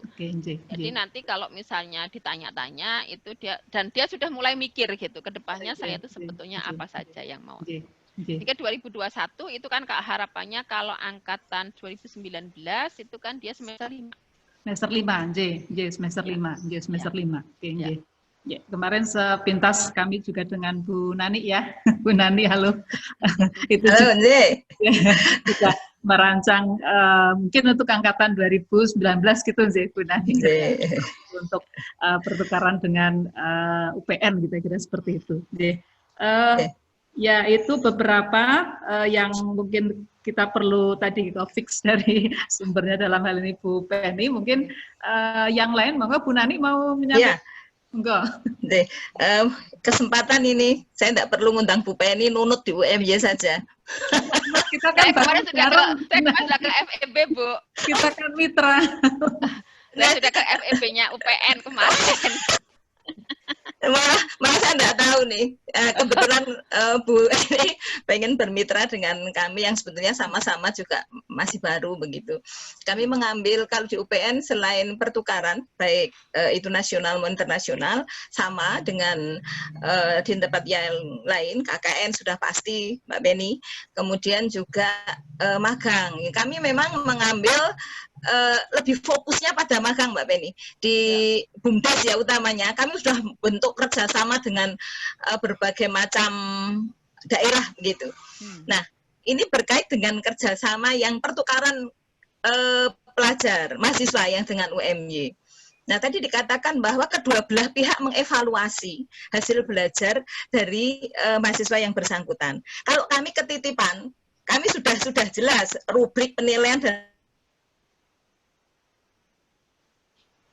darah bersama Bu itu sudah sampai sekarang kami revisi terus, it's okay.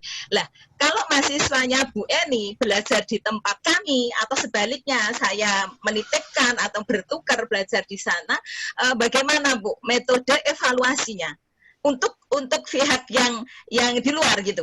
Misalnya Bu Penny titip ke saya, bagaimana Bu Penny Bu Eni mengevaluasi anak-anaknya yang dititipkan di kami. Sebaliknya bagaimana saya akan mengevaluasi anak-anak saya yang ada di sana. Apakah cara penilaiannya harus kita sinkronkan, kita samakan begitu. Sementara kan tentu materinya, kajiannya dan semuanya berbeda. Cara kami menilai pun setiap perguruan tinggi punya style yang beda-beda begitu.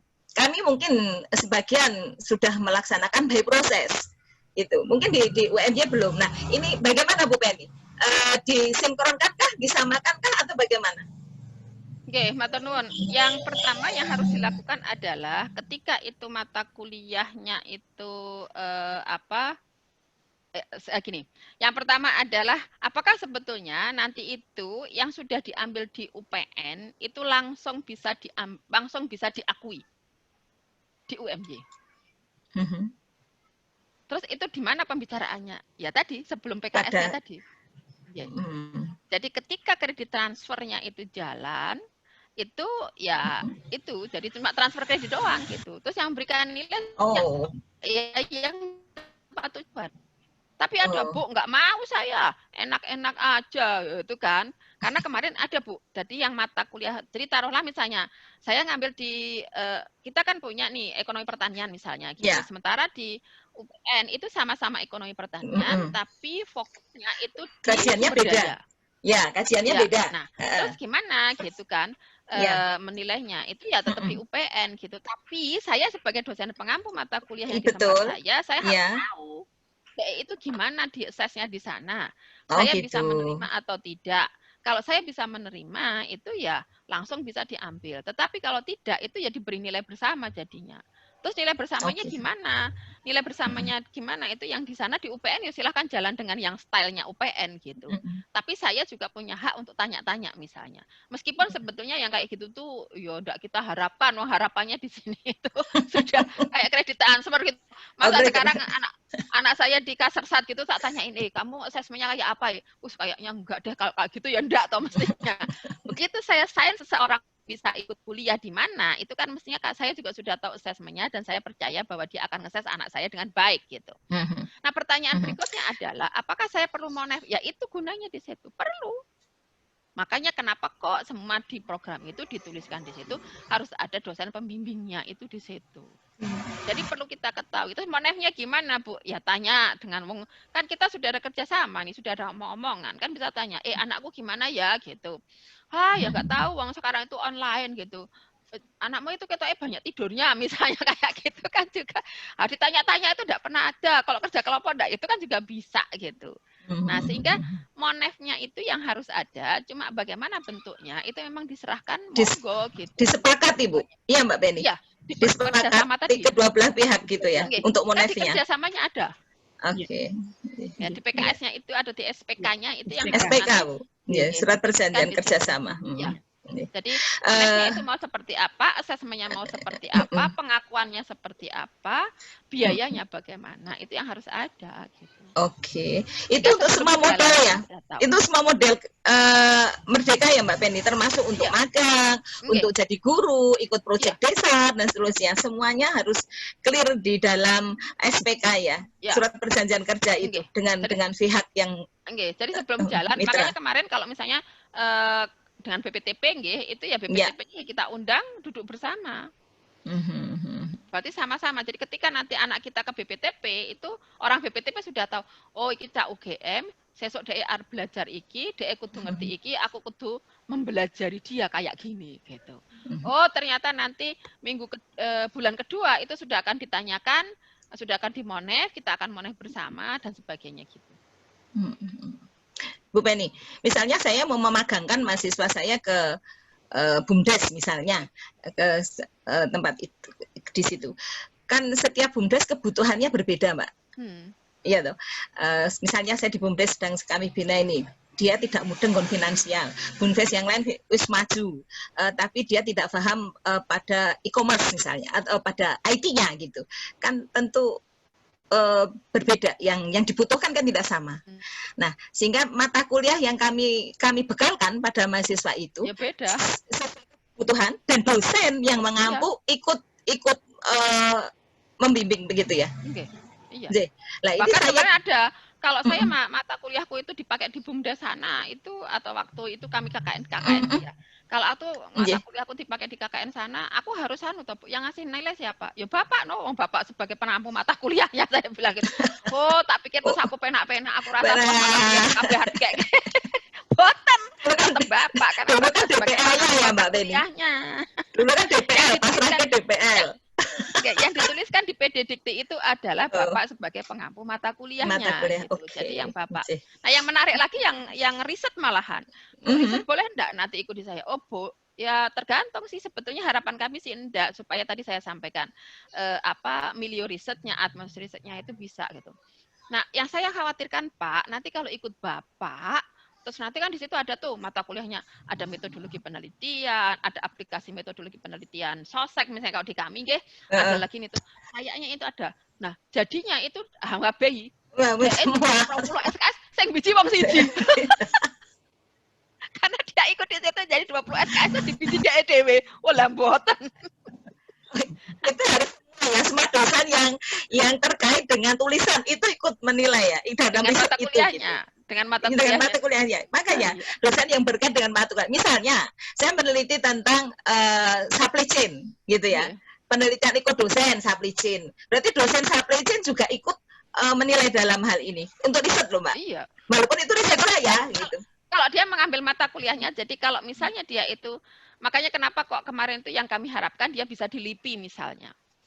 Orang LIPI-nya itu dia hanya menilai bagaimana sebetulnya pelaksanaan yang ada di sana gitu. Oh gitu. Tetapi yang apa ya, yang isinya di kuliahnya itu tetap dosennya. Karena sebelum dia berangkat dia akan dikasih tahu bahwa yang kamu dilakukan di LIPI itu ini. Orang LIPI-nya tahu ketika saya datang dia harus ngapain saja, ini yang harus saya nilai untuk itu gitu. Nah, dosennya itu yang harus memberikan penilaian gitu. Makanya tadi kalau di Monefnya gimana? Ya dosennya yang tanya, anakku gimana ya di sana itu kira-kira piye gitu.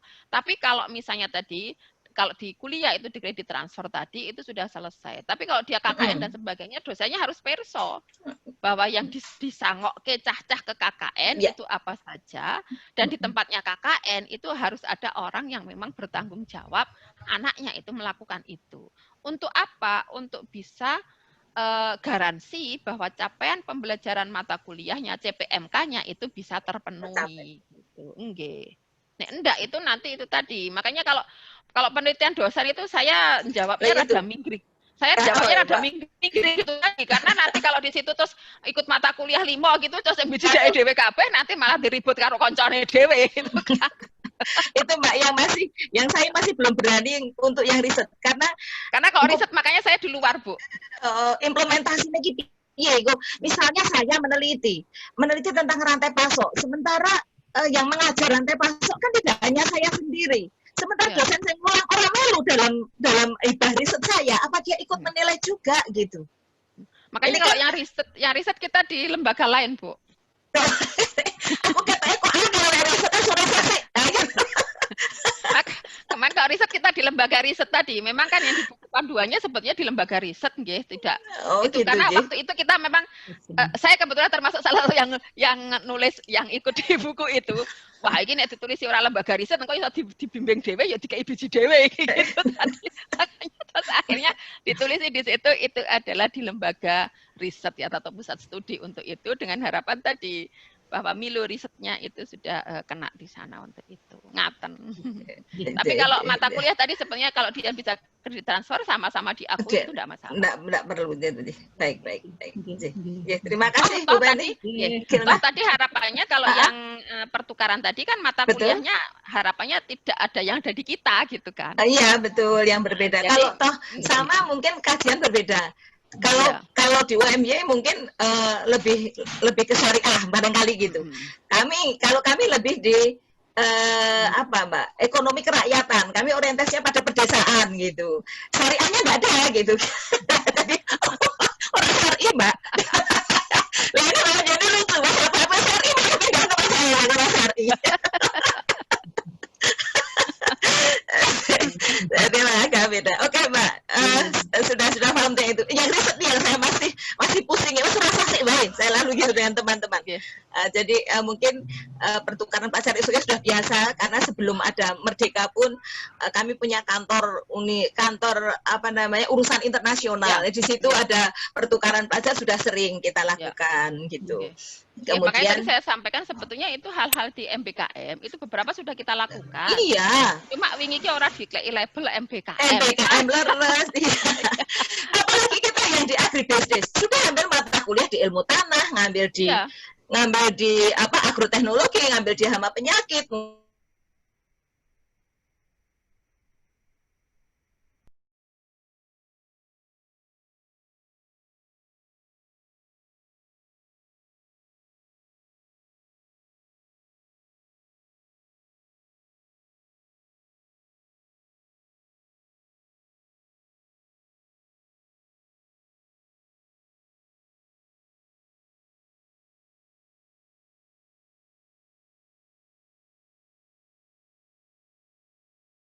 Narasumber dalam ini Bu Penny, monggo.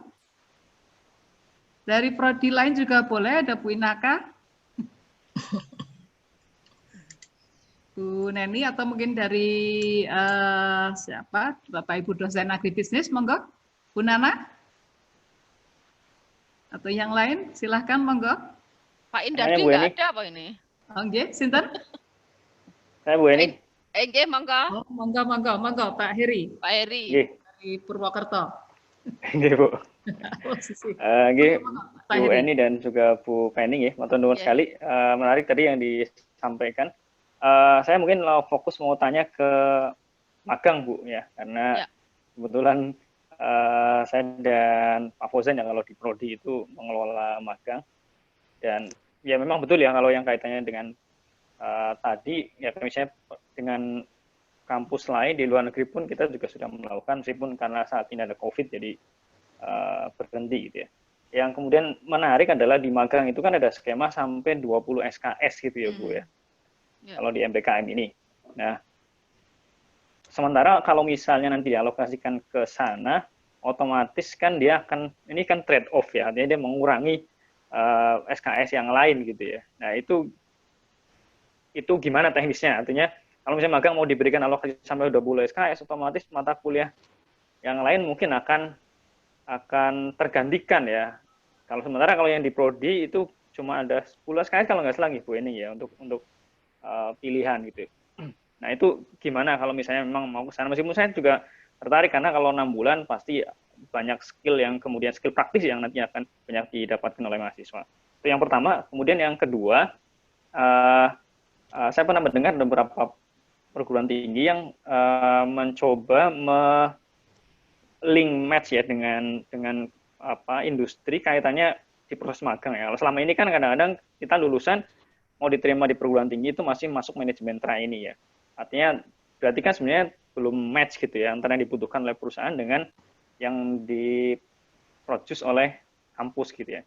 Nah, apa mungkin dari UGM punya pengalaman gitu ya yang membangun satu sistem magang sehingga sampai pada seperti itu, sehingga artinya mahasiswa magang itu ya memang nanti ketika dia keluar sudah dia punya certified misalnya di perusahaan tertentu, jadi jadi dia masuk di perusahaan itu udah nggak perlu lagi manajemen trainee tapi udah langsung udah benar-benar dipakai karena dia udah sesuai gitu ya. Terus terakhir saya ingat satu ini kaitannya untuk magang itu adalah membangun kerjasama ya. Kalau di MBKM kan kita juga dituntut untuk membangun ada satu kerjasama dengan satu perusahaan yang itu jelas hitam di atas putih untuk nanti penerimaan magang ya. Kalau UGM saya kira mungkin tidak perlu khawatir ya, bisa jadi mungkin banyak ditawari oleh perusahaan gitu ya untuk kerjasama gitu ya. Ada nggak misalnya apa ya yang bisa di-share kepada kami di UMY atau mungkin di UPN dan juga prodi lain, mungkin pengalaman dari UGM bagaimana membangun itu sehingga kita bisa punya satu ya bahkan mungkin sampai kayak tadi itu mempersiapkan lulusan magang itu sampai benar-benar bisa ya punya kemampuan praktis di industri gitu. Terima kasih Bu Penny. Langsung Bu Eni. Mangga Bu Penny. Oke, matur nuwun Pak Eri. Yang pertama ini nanti kan mengurangi mata kuliah, ya jangan sampai berkurang. Jadi yang wajib itu sudah habis duluan. Artinya sebetulnya di magang itu tadi yang saya sampaikan itu sakjane itu tadi nambah. Tadi. Oke. Jadi kalau yang sudah selesai itu tidak mengurangi. Jadi kasarnya gini. Mata kuliah yang dikurangi kurang gitulah gitu. Ora juga iki ya ora apa-apa gitu loh. Nah, itu yang harus di dalam tanda petik akhirnya kadang-kadang terus dipilihkan gitu. Wong merdeka kok dipilihkan. Kemarin saya bilang gitu. Tapi wong lagi awal-awal ya ora apa-apa. Saya bilang gitu. Tapi kedepannya itu enggak. Nah, yang mana yang tadi yang mata kuliah pilihan tadi, Pak? Wah, mata kuliah pilihan itu sudah habis ya, Bu. Itu enggak ada lagi kuliah. Ya sudah pakai yang free form. Yang tadi, yang soft skills tadi, yang hard skills, yang soft skill, ada yang tadi tanggung jawab, ada yang saya sampaikan tadi. Jadi dengan yang misalnya yang toleransi, yang bagaimana tanggung jawab, yang bagaimana kerjasama, tadi bisa dipakai itu Pak, sampai di 20 SKS-nya itu bisa seperti itu. Bisa juga yang dengan MOOC, yang dengan pembelajaran daring. Mau Coursera dan sebagainya. Cuma memang kalau dengan MOOC, dengan yang ada di Coursera, dengan ada yang di Spada tadi, itu juga kita harus tahu. memang bocah itu juga sing membantu menambah kompetensinya gitu. Jadi orang mau waton-waton juga gitu loh maksud saya. Kan banyak tuh sekarang kan ditawarkan banyak toh. Nah ini anak-anak itu nanti kalau tidak dingehkan itu loh juga iya sakar PDW. Ini saya sudah dapat sertifikat 20 SKS. Kira karuan judulannya itu nanti. Makanya di situ harus ada pembimbingnya. DPR itu harus tahu. Kalau ngambil Coursera itu apa saja, silabusnya apa saja itu harus tahu. Sepada juga gitu. Jadi artinya dengan 20 SKS tadi itu sakjane itu bisa dilakukan, uang banyak kok jalannya gitu. Cuma tadi jangan kok terus mengambil yang wajib, yang jadi muatan. Pokoknya kalau dia ngambil di luar itu kita tidak takut kalau capaian pembelajaran lulusan kita itu tidak terpenuhi gitu Pak. Jadi itu untuk nambah pengetahuan, untuk nambah doable-nya lulusan kita. Nah, biar kemedolnya itu ada sih, doable-nya itu lebih tinggi gitu. Itu satu. Terus yang kedua dengan link and match gitu pengalaman ada beberapa yang kami lakukan gitu bagaimana sebetulnya mungkin kaitannya dengan yang nomor 3 ya. Sebetulnya kalau yang itu Pak, yang programnya BUMN bersinergi untuk negeri, itu kayaknya mereka sudah membuka diri loh, yang BUMN itu. Tinggal kita pinter-pinternya bernegosiasi aja. Pak Gun, masih Pak Gun kan ya rektornya ya? Masih. Nah, Mas Gun aja yang disuruh menjual diri tuh. Mas Gun aja sudah menjual diri karena sekarang banyak sudah dan bahkan mereka menawarkan tadi yang saya sampaikan bayar gitu loh anak-anak itu gitu. Itu ada beberapa gitu. Jadi memang BUMN bersinergi itu mereka memang menawarkan sih kalau dengan kami. Saya terus terang saja tadi sampaikan Pak Heri, ya Pak, pendak minggu ki ono gitu sampai saya kadang tak dispos wis aku ora tau mangkat. Hampir tiap minggu tuh ada yang datang gitu minta kerjasama. Apalagi terus mesti sekarang itu ada tulisannya dalam rangka MBKM gitu itu banyak gitu sudah. Terus sampai kalau yang enggak jelas-jelas gitu iki mau ngawur iki mesti saya gitu gak aku nek ngawur. Tapi kita sudah jual diri barang apa ya Mbak Penny? Monggo Pak Gun. Oh, Mas. Kuwi jenengan kuwi iki dodolan. Kok dodolan barang? Ditingkatkan dodolane ben mitranya tambah banyak gitu. Saya yakin bahwa di UMY sudah banyak gitu. Tapi dengan kepiawaiannya Bapak Rektor UMY itu mesti belum aku. Itu UPN kemarin udah ketemu toh UPN. Sudah, orang mau karo UPN ngono lho Den maksudnya dengan yang karo UGM piye? Karo UGM kok malah dengan ngetop perusahaan jodoh karo kaku. Ya, panut. Perusahaan. Mas nggone ngendi kuwi? Pupuk Kaltim. Nah, kuwi dhek gelem. Terus dengan si bangsa BUMN itu banyak. Jadi bagaimana mereka itu membangun itu tadi yang saya sampaikan BUMN membangun negeri bersinergi membangun negeri itu banyak mereka tawarkan beberapa program. Itu bentuknya TSR ya atau apa ya? Kok itu magang kok. Berarti bocah awake dhewe sing ke mereka. Magang. Oke. Ya. Tadi diskusinya itu di magang, terus dengan magang itu MBKM-nya itu bisa dijalankan ngono kuwi. Ngomong-ngomong saiki kok dadi listener to iki. Ya aku ngusul sing magangi dosane wae kok. Iya iki malah meneh dosane meneh. Dosane iki sampe saiki durusi kuwi yang bocah barang ya. Lah iya toh. Pisan ngurusi bocah karo dosane. Ya bagus itu juga ada di kami. Jadi dosen kami itu saya lupa ya DE Katarwaca itu magang di mana ya? Itu 1 tahun. Oh. Itu bisa juga dengan ngajang 1 tahun 6 bulan ya. Terus bisa juga dengan mengajak anaknya untuk magang gitu. Jadi sisan gawe di sana juga bisa. Artinya sebetulnya tergantung di komunikasinya gitu tadi Pak Heri. Bagaimana betul. kita berkomunikasi dengan mereka untuk itu. Nah, artinya mereka tidak terlalu sulit ya Mbak ya? Nah, enggak. Syukur tadi dengan tadi itu.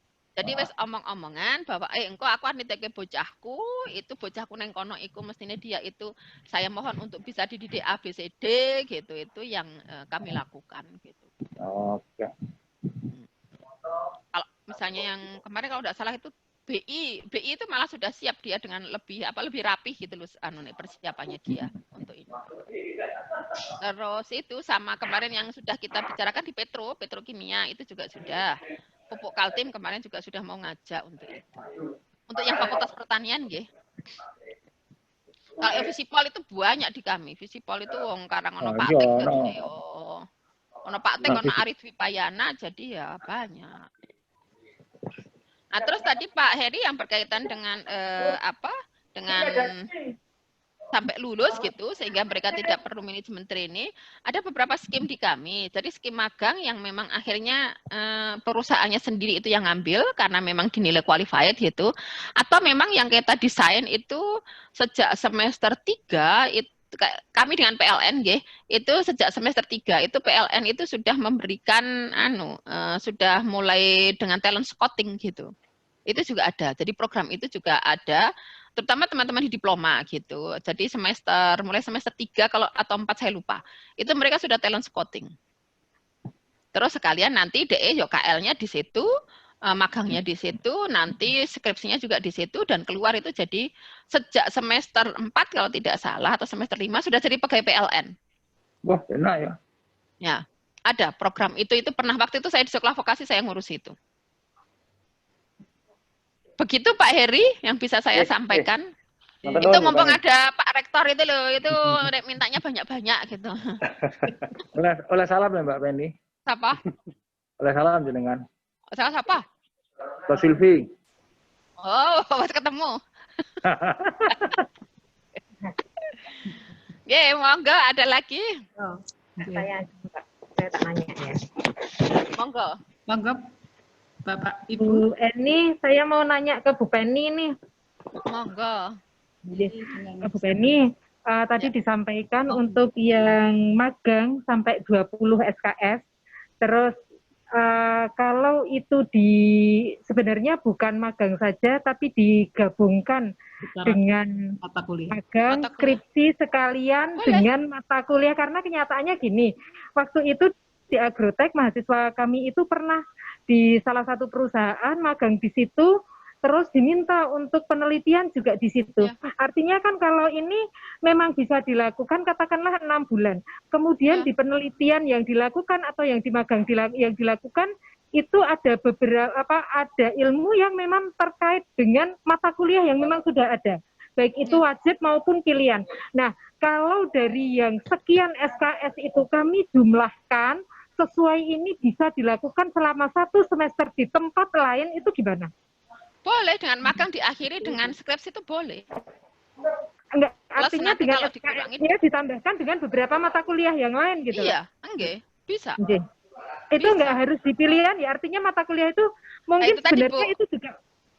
Ya, kalau yang wajib yang harus kita yakinkan bahwa CPMK-nya itu bisa terpenuhi. Dan dosennya itu tidak keberatan. Oh, itu kan kita kalau itu kan ngomong dosen bareng ini. Nanti dosennya itu tadi kemarin sudah ada yang mau mutong kalau itu mutong nang ngerkoso. Terus ya wes nek ngono nggonku dian wae di MPKM wae dadi aku penak rasa mulang gitu ya ada. Waduh itu kan. Kalau satu rumpun yang sama itu mungkin jadi lebih enak juga kan anaknya lang terpantau, dosennya tinggal komunikasi gitu sebenarnya. Iya. Jadi kalau misalnya kayak magang yang mau diakhiri dengan skripsi itu kan sajane ada mata kuliah metodologi penelitian misalnya. Gitu kan ada mata kuliah misalnya di tempat kami ya di kebetulan bidang saya yang di analisis tanah segala macam itu katakanlah terus ke Balitan sekalian magang di situ analisisnya kan juga dapat. Padahal mata kuliah analisis tanah kan juga ada gitu loh. Itu tadi, tapi dosanya itu yang harus juga legowo, terus nanti kisi-kisinya, terus nanti itu tadi yang kemarin saya sapeh gitu Bu. Wih, Bapak mboten saged ngaten. Lah terus piye Bu? Bapak nanti yang memberikan nilai akhirnya itu tetap Bapak. Oh, jadi engko sing memberikan sing lebokke nilai akhirnya aku. Oh, nggih. Ha terus nilainya piye? Ha dinilai wong loro. Aku nilai wong loro piye? Dhek engko kon nilai karena dia yang tahu sehari-hari, Bapak juga menilai. Berarti aku boleh nanti tanya anak-anak itu yang itu tak tanya-tanya misalnya terus nanti tak kasih soal baik itu nanti misalnya saya wawancara atau tak kulon, oh boleh, oh kalau begitu aku setuju, gitu lah, baru itu enak gitu. Nah, awalnya sudah kalau gitu semua aja, waduh, rada mesti. Kalau misalnya magang dengan KKN itu Bu Penny, karena kan gini, dulu awal kami dengan magang itu, yang di pertanian itu magang sekalian KKN, artinya katakanlah magang 3 SKS, KKN 3 SKS itu langsung di lapangan dia akan mendapatkan 6 SKS dengan berbagai rambu-rambu itu. Nah, itu apakah SKS itu juga kita bisa menentukan seperti itu dengan berbagai kegiatannya? Jadi kalau intinya sebenarnya keluar itu kalau misalnya kita akan tambahkan apa itu monggo. Tetapi filosofi magang dan filosofi KKN itu kira-kira itu gimana gitu? Apakah dia itu bisa bersama-sama dilakukan atau sakjane itu enggak? Magangi sakjane itu carane ajar nyambut gawe. KKN itu carane bagaimana kita itu bisa berkiprah di masyarakat misalnya. Nah, jadi K1 itu kira-kira gimana ya? Pas enggak sih sebetulnya gitu. Itu yang tahu kan kita sendiri sebetulnya. Iya. Jadi pola apakah itu bisa digabung atau tidak kan berarti yang menentukan juga tetap di tempat kami, Di prodinya sebetulnya. Iya. Cuma biasanya sih kalau KKN itu tidak digabungkan dengan magang biasanya yang banyak. KKN itu dengan skripsi itu yang banyak. Magang dengan skripsi gitu iya gitu. Tapi kalau KKN dengan skripsi itu kok saya belum banyak temu ya, belum ketemu gitu. Yang banyak itu kombinasinya itu biasanya itu karena tadi ada tambahan mata kuliahnya itu biasanya yang akan ditambahkan di situ gitu. Iya. Nggih, matur nuwun. Matur nuwun Bu Eni. Nggih, matur nuwun. Bapak Ibu ini waktunya kelihatannya sudah habis ya, sudah 1,5 jam kita bersama dengan Bu Penny berdiskusi terkait dengan kurikulum Merdeka Belajar Kampus Merdeka, kira-kira seperti itu. Bu Penny, kami kemarin kan sudah mengirim surat ke Delmawa Ketenjeh untuk meminta Bu Penny untuk bisa menjadi tenaga ahli mendampingi kami dalam penyusunan kurikulum. Jadi ini kegiatan ini mungkin kegiatan awal gitu ya untuk mencerahkan kita sehingga nanti kita di dalam menyusun kurikulum sudah relatif paham lah apa yang harus ada, apa yang harus kita sesuaikan dari kurikulum yang sudah ada. Jadi kemarin lupanya nggak ada PIC-nya Bu Eni. Terus Bundi? Yang suratnya ke Belmawa nggak ada PIC-nya. Terus saya ditanya, Bu, Ibu sudah tahu belum itu di sana? Soalnya itu nggak ada siapa yang bisa saya hubungi katanya gitu. Oh, saya sudah dihubungi kok, saya bilang gitu. Karena kemarin cuma dadaan jadinya nyentuh. Oke, cuma karena yang awal itu yang menghubungi saya Deyu, jadi saya kasih nomornya Yayu. Yayu, Sami Mawan. Jadi gini Bu Penny, mungkin kami nanti tim akan ya tadilah menyesuaikan kurikulumnya atau kurikulum proyek bisnis, tetapi dengan memasukkan tadi konten-konten tentang MPKM dan tadi 4.0. Ya, 4.0 kira-kira seperti itu. Nanti dalam beberapa waktu kami akan mungkin konsultasi dengan Bu Penny, mungkin bisa secara daring kalau memang sulit untuk secara luring. Jadi nanti mungkin berkas kami kirim, nanti mungkin mohon koreksinya kira-kira seperti itu Bu Penny. Monggo. Tanggal 28 Oktober nanti akan ada launching buku kurikulum yang berbasis itu, yang bermuatan 4.0 sama MPKM. Oh, ngaten, tapi kita kan kemarin sepertinya rencananya tanggal 1 Oktober, cuma karena katanya sih Mas Menteri pengen sendiri launching jadi tanggal 28. Kalau kemarin tanggal 1 sih Pak Nizam sebetulnya sudah kita siapkan, tapi ternyata Mas Menteri mau sendiri nanti tanggal 28 ya sudah mundur. Bukunya insya Allah sudah ada.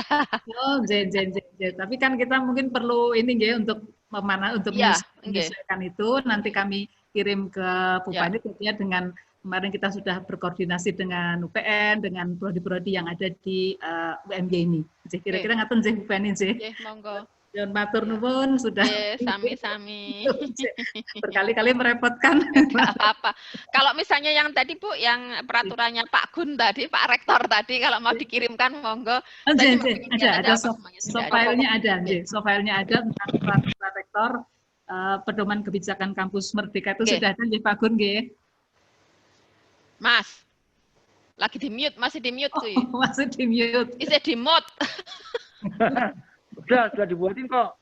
Oh iya. Nggih, Aku nanti dikirimi ya Mas, tak delokane. Nggih, Nah, nanti Mbak ini tolong nanti diakses ke dekanat, nanti bisa dikirim. ini ada softwarenya ada kok. Nanti kami kirim ke saya. Ngaten nggih. Apa software baik.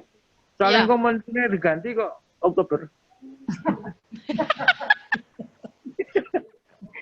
Lanjutkan gitu loh Pak Gun. Lanjutkan ya. Lanjutkan. Oke, nggih. Terima kasih nanti kami kirim peraturannya, mungkin nanti bisa Bu Penny cermati kira-kira agar kami sesuai dengan di peraturannya juga sesuai, dan mungkin juga ketentuan-ketentuan yang ada di buku saku ataupun panduan itu juga kita ikuti kira-kira ngaten sih Bu Penny. Bapak Ibu mungkin waktunya sorenya sudah asar sudah lewat, jadi matur nuwun sekali lagi pada Bu Penny dan pada Bapak Ibu yang lain, ada Bu Nani, Pak Gun di sini sudah ikut bergabung juga, kemudian Bapak Ibu dari prodi-prodi yang lain yang sudah bergabung, juga pada Bapak Ibu dosen agribisnis. Insya Allah kita akan sering melakukan seperti ini, kegiatan seperti ini. Ngaten Pak Zaki, kayaknya kok saya tutup aja nggih Pak Zaki. Sekali lagi monggo untuk workshop pada siang hari ini, monggo kita syukuri dengan bersama-sama membaca lafal hamdalah. Alhamdulillahirobbilalamin. Matur nuwun. Saya akhiri. Assalamualaikum warahmatullahi wabarakatuh. Waalaikumsalam warahmatullahi wabarakatuh. UMY ada berapa prodi yang dapat 2. ini? 1 Bu, saya sendiri. Oh, 1. Kemarin mengajukan 6, tapi yang lolos itu cuma agribisnis. Saya juga jadi bingung karena sendiri ini. Nggak ada. Karena emang kita kemarin itu pokoknya dari Sabang sampai Merauke itu ada. Saya kecipretan dirata kayak ini. Dari Sabang sampai Merauke. Oh, tak pikir 2 ya? 1. Oh, cuma 1. Oh, tak pikir 2 karena yang ada beberapa itu sing 2. Saya kebetulan nggak termasuk yang review UMY, nggak boleh review UMY. Reviewnya di luar kota. Kalau di review ini nggak katut, jangan-jangan. Reviewnya di luar kota saya. Ya, cuma 1, makanya kemarin dari ngurusi apa-apa saya sendiri karena nggak ada temennya, jadi kontrak kemarin juga kami langsung nodong Pak Rektor untuk tanda tangan berapa puluh halaman itu kami sendiri, jadi makanya kami mohon ininya bimbingannya Bu Penny untuk penyusunan ini laporan dan dokumen luarannya. Atun kira-kira seperti itu. Oke, nggih. Matur nuwun semuanya nggih. Nggih, matur nuwun. Saya Orang kapok lho Mbak Penny. Hah? Orang kapok lho. Oh iya, insya Allah adalah. Ikan aku karo Neni nang pendopo Kota Gede. Oh, mulane kok iki kok ana koyo nang pendopo iki dalam rangka apa iki? Karo penyuluhan karo ibu lho. Oh. Aja lali anu lho, apa jenenge kuwi protokol kesehatan. Iki jaga jarak. Ibu-ibu ra gelem dijaga jarak iki. Iki apa meneh kok nek foto, engko foto. Biasane itu sing rada susah. Jarake ana wong liya. Oke, ada Indardi. Nah, karo Pak Arus jaga jarak aku.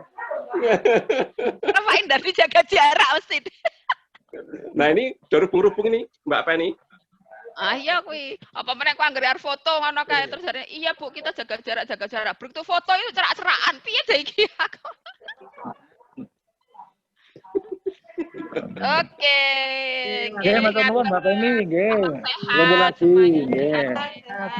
Nyun pamit. Assalamualaikum. Waalaikumsalam.